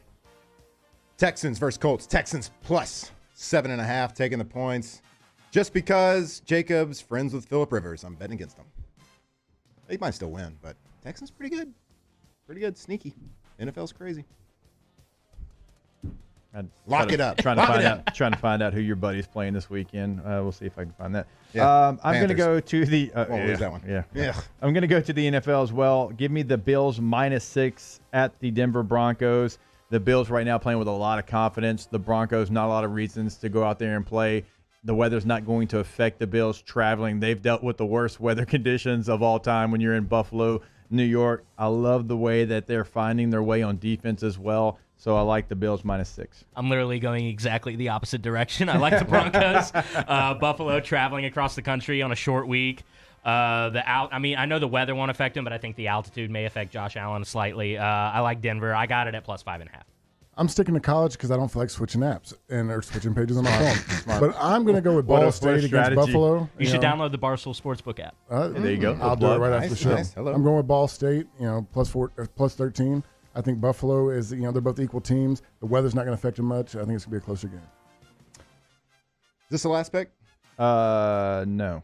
I think you still got right. 1, 2, 3, 4, 5, 6. No, you still got one more. Dang it! All right, Falcons +6 versus Tampa. Tampa's fake. They ain't real this year. They've had some good games. They ain't real. Falcons. Right. Falcons at home. They're sneaky good. All right, they're sneaky. Find a way to blow a game like the Chargers typically do. But That's why I was they're so not going to blow it when they played last week. Give me the Browns -6.5 at the New York Football Giants. I realize that they're the away team. The Giants are awful. They look like one of the worst football teams outside of the Jets. Yeah, the Giants. Yeah. So aren't they leading the division for a while? For a hot minute. They're playing the East. Okay, Daniel Jones. He ain't it. The Browns gonna want to get some steam back after that tough loss on Monday night. So give me the Browns. I'm going New Orleans, a game that I'm going to be in. I've got 3. I liked it already. I like it a little more now with the Brees thing. It's kind of throwing a stick into their game plan, and it's one of Mintz actually taught me this. It's one of our big gambling things. If a team loses as a road favorite and they're a home dog the next week, pound them, and that's what we're doing. I like that strategy.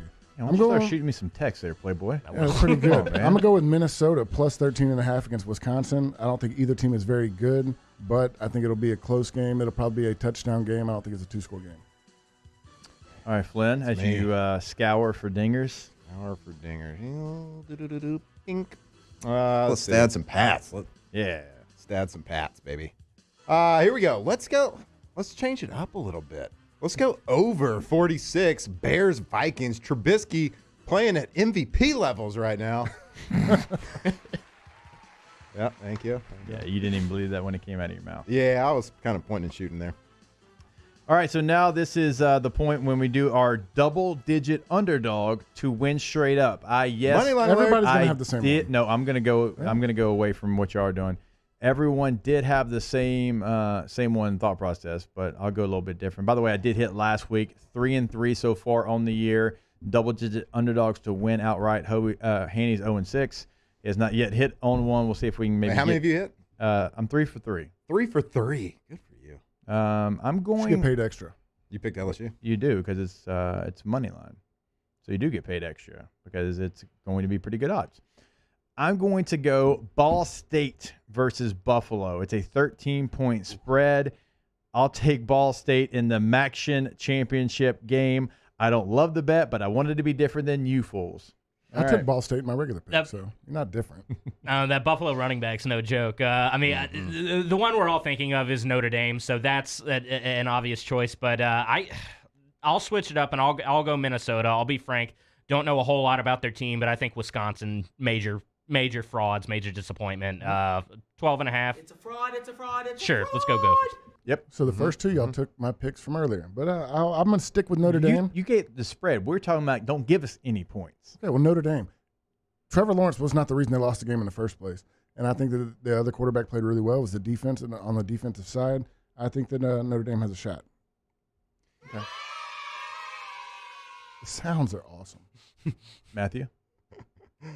He's searching. Oh, no. I mean, there's only so many options here, and I'm certainly not picking Florida. Yeah, it's not the best week for this. I'm not picking Florida, certainly. I'm going to go – I'll stick with Minnesota. Wisconsin is really the Phillip Rivers of college football, you know? What's that mean? Always good, never great. Just kidding. I really wanted to say the Chargers, but it was like the Phillip Rivers Chargers era. Yeah. Like they were always like kind of relevant, but never really relevant. Did the Colts become more than the Chargers this year? Huh? Did the Colts become more than the Chargers this year? Yes, they did. Okay, Chargers in the Phillips River area was always a threat, but never. Wisconsin, they're like, oh, these guys are top 5. Then they lose to some like, one AA school. They always broke late, those Chargers teams. Yeah, very late. All right. I don't like you guys. Y'all can now go home. Or trip. I'll be back. I don't know if these fools will be back. Ask us when we come back. Hanging with Hester and Hanny, presented by Richard Tonda. Hanging with Hester and Hanny. Tune in Sunday for a full day of NFL coverage starting at noon with the Seahawks-Washington football team, followed by the Jets-Rams at 3:05 and Browns-Giants at 7:20. Then Monday night, the Bengals host the Steelers. The NFL lives on 104.5 ESPN Baton Rouge. Are you a licensed contractor? There's lots of good contractors in Louisiana doing work the right way, but unfortunately, too many unlicensed contractors are working outside the licensing requirements. Working as a contractor in Louisiana requires a license for the company doing the work. The Louisiana State Licensing Board for Contractors wants to help you get licensed to allow you to conduct work legally. It's not difficult to get the license. We can help you. Go to lacontractor.org for more information. Licensed contractors, it's the law. ServiceMaster Elite create clean, disinfected work environments. As a local business, we take pride in serving the New Orleans and Baton Rouge areas. Our cleaning protocols follow CDC and OSHA standards for healthcare settings, offices, senior living, restaurants, and industrial plants.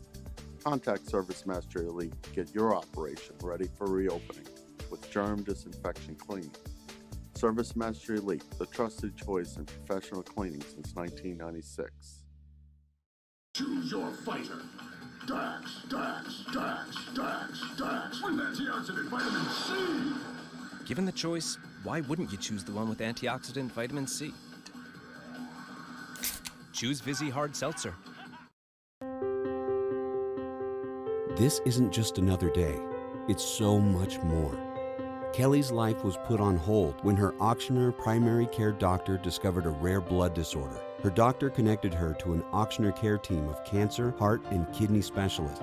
With multiple primary care locations around Baton Rouge, same-day appointments, and online scheduling, we're relentless about keeping you healthy. Auctioner Baton Rouge, innovating healthcare for Kelly.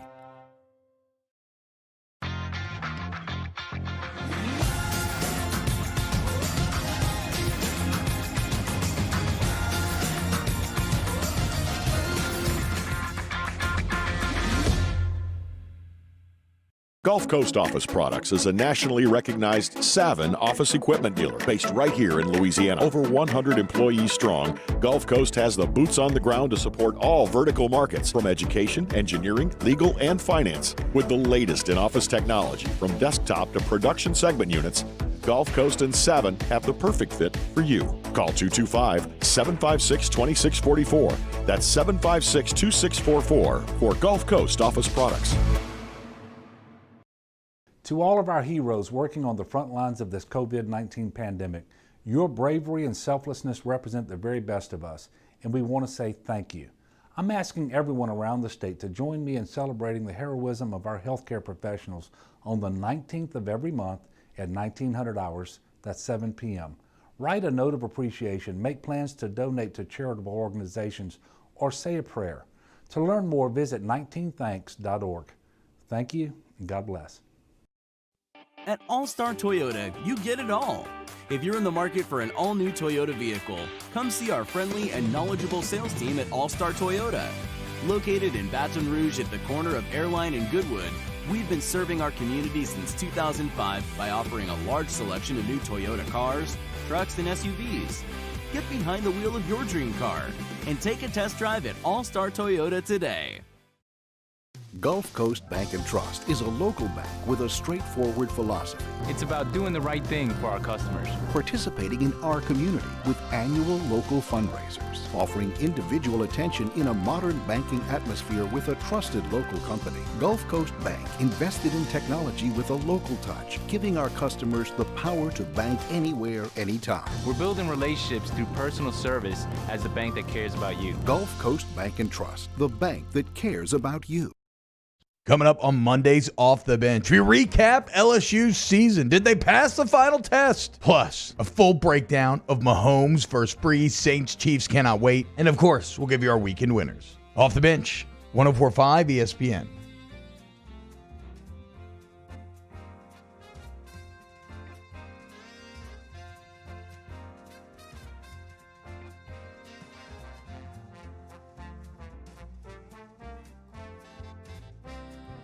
Hangin with Hester and Hanny on 104.5 ESPN Baton Rouge and 1130 The Tiger. All right, welcome back in Hanging with Hester and Hanny, presented by Richards Honda.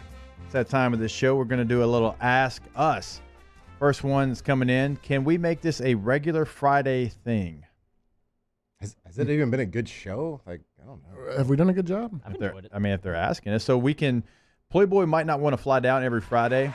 So we can. I'll call in. We can call in. Mm-hmm. Playboy Marty will call in. I know you'll be here. You're reliable, Dick Dickson. Uh-huh. It's really one other person in the room that we can't rely on. So. Yep. Oh. Paul's got to sit here longer than any of us. Brother, this guy stinks. Yep. All right. Hey, how about that dub last week? Can we talk about that for a second? Let's go. Great. Ugh. Best moment of the year. Anytime you can do it against that team. We all played a big role in that 07 win. So for sure. Absolutely. Yeah, you were the holder, right? Yeah. Actually, I went outside. You just hurt his feelings. I know. That's why I did it. I was watching at a friend's house. Parents weren't home, baby. So went outside to get some beers, and that's when the helmet interception happened. So I stayed and watched the whole rest of the game outside. Yeah, absolutely. God, I love seeing that play set. Better quarterback, Flynn or Rivers? Rivers. First, yeah. Oh, yeah. God. You're just hating on my guy over there. I'm not hating on anybody. I'm not better college quarterback. I'm going Flynn. Got a natty. Yeah, let's compare high school tapes. Philip. I think he was a safety quarterback. Yeah. Compare them. I'm just kidding. Hey, don't get sensitive, okay? I'm not. I'm not hating on Philip. He's a Hall of Famer. Which one of y'all got chewed out the most in practice? Between me and Matt. It's got to be me, I think it's Matt. Jimbo. Well, damn it, Matt. Oh, yeah. With Jimbo days, real high definitely pitch. you win. Real high pitch. Skipped the word there. Yeah, well, I can't. I did. Yeah, can't say that on the radio. That was definitely me, though, right? Yeah, especially with Jimbo. Yeah. Jimbo was tough on you. Yeah. Ask Us, ever had to wait to watch film for a diva showing up late all the time? Hate those. I don't get the question. No, because if you were late, you weren't going to be on the team very long, so you don't really have a choice. No option. If it was optional film, then a lot of people probably should. I mean, if you're like Drew Brees could show up late. But he doesn't. But he doesn't. why it's Drew Brees. Ask us, was Matt Flynn a guy or a dude? He's a dude. I'll give it to him. Hurts to say. You're a dude. Those are both good. Is there a bad option? Yeah. I'm a guy's My dude, guy? you know? Yeah. Ask Dickson, ever had to make the difficult decision to swallow a dip? Oh, multiple times. There was one time I had to swallow a dip in a LSU football game because they had pulled all the starters, and this is Jacob Hester's fault. This happened to me as well. So I had gone to the sideline. I'd had a shoulder injury. They were taking off my pads. They told me I was done playing. Well, they forgot to mention that Hester was no longer on special teams, and I was his backup. So I'm sitting there hanging out, jersey untucked, big old dip in on the sideline, and they start screaming my name. And I'm like, what? I'm pulled. Nope. I had to go run onto a field goal. I get out there. I get hit in the mouth. The dip goes all over my mouth. I end up swallowing half of it. Did you yak? No, because I didn't have time. By the time I got back to the sideline, Miles was cussing me out for going on the field with my jersey untucked. I mean, it was just a whole disaster. Like, hard ass alert over here. I didn't have time to throw up. It's a mental game. Yeah. I beat it. Ask Marty, that snow got you heading back west yet?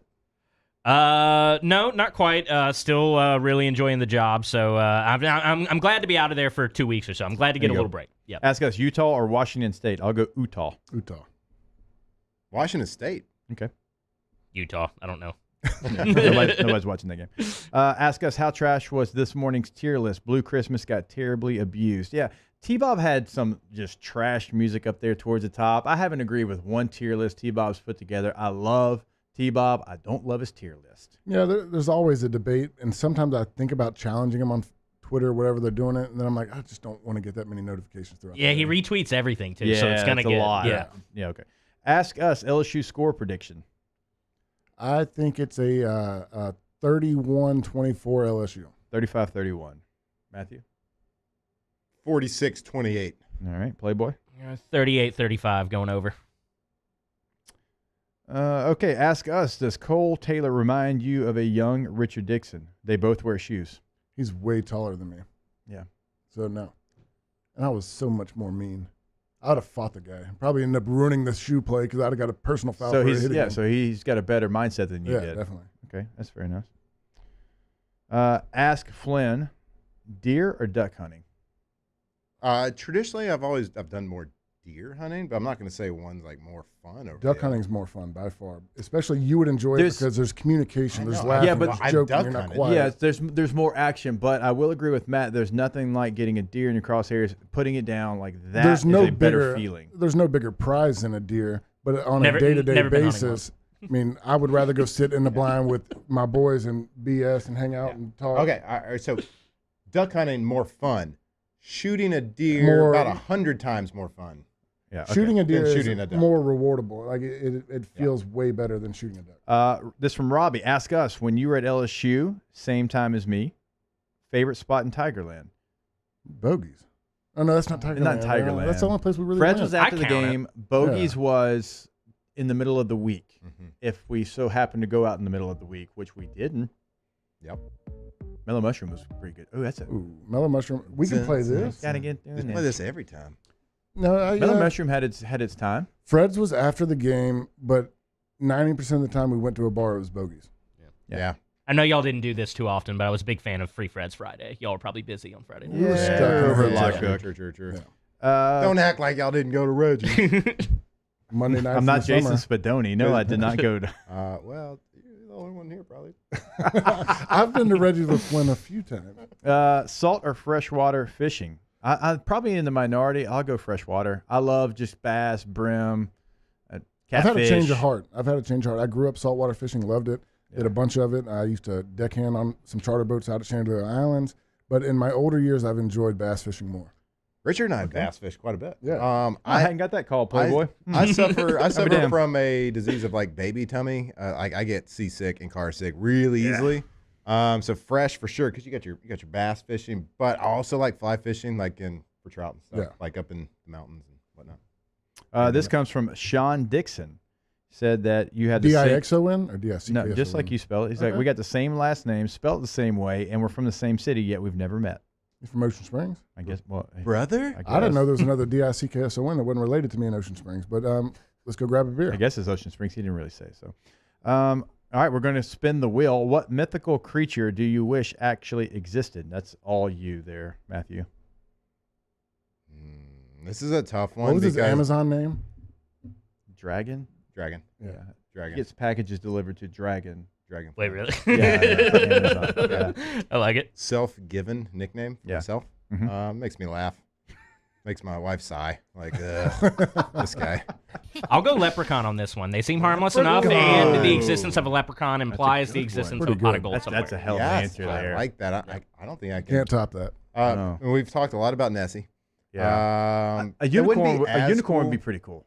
Yeah. Unicorn would be pretty cool. Think of It's how, really like, feminine, though. if we're going to talk about Doesn't matter, unicorns, still like, be cool. They get poached so fast, though. They would be shot quick. Okay. Well, Bigfoot would Sorry be to cool. go there. like, we talk about all these, like, mythical creatures. Think how trippy a narwhal is. Like, it's a whale with a horn on its head. That is trippy. Okay. In my brain. How about a jackrabbit? Like the ones with horns on them? That's fair The ones too. you get at Bass Pro on the mount, kind of like the Billy Bass. All right, we've got a minute left. Megalodon. What was the most unsettling film you've ever seen? I mean, I've probably seen. Florida I've was seen, bad because they just destroyed us. No. Oh, movie, bro. You're from movie. I thought we were watching film. Come on, rewire yourself. Okay, well, if that's the way you want to do it, meathead. No, you hate Florida. I call them geez. movies, not films. I'll go. Well, I'm that's not what the random generator says. Well, you got to think about what I'm thinking. I don't All think right, that way. I'm going to go Saw. When I first saw that, even though I've seen way more unsettling, when I first saw it, I was like, this concept, I don't really know about it. Saw's a good one. Very creepy. Pet Cemetery. Mine's embarrassing. It's Ghost with Patrick Swayze, Demi Moore. What? Those shadow demons were scary, man. How about Clockwork Orange? Okay, that's a good one. God, this would be the perfect time to play Patrick Swayze. She's like the wind if we could only do that, but Let's we sing can't. it. Can we sing it? Go. Go We ahead. can sing. I don't know the song. What is You it? don't know She's Like the Wind from Patrick Swayze? I'll just start it. Start it up for me. Okay, we'll be back next Friday, hopefully. Playboy will be here on the phone. Matt will be here. Probably not. We'll see you then. Hangin' with Hester. At All Star Toyota, you get it all. If you're in the market for an all-new Toyota vehicle, come see our friendly and knowledgeable sales team at All Star Toyota. Located in Baton Rouge at the corner of Airline and Goodwood, we've been serving our community since 2005 by offering a large selection of new Toyota cars, trucks, and SUVs. Get behind the wheel of your dream car and take a test drive at All Star Toyota today. You may not know about the 4Kids Foundation, but you've probably heard of the Zurich Classic. And the Zurich Classic exists because of 4 kids. But it's what happens after the tournament that really counts. 100% of the proceeds are donated by the 4Kids Foundation to hundreds of local charities, totaling more than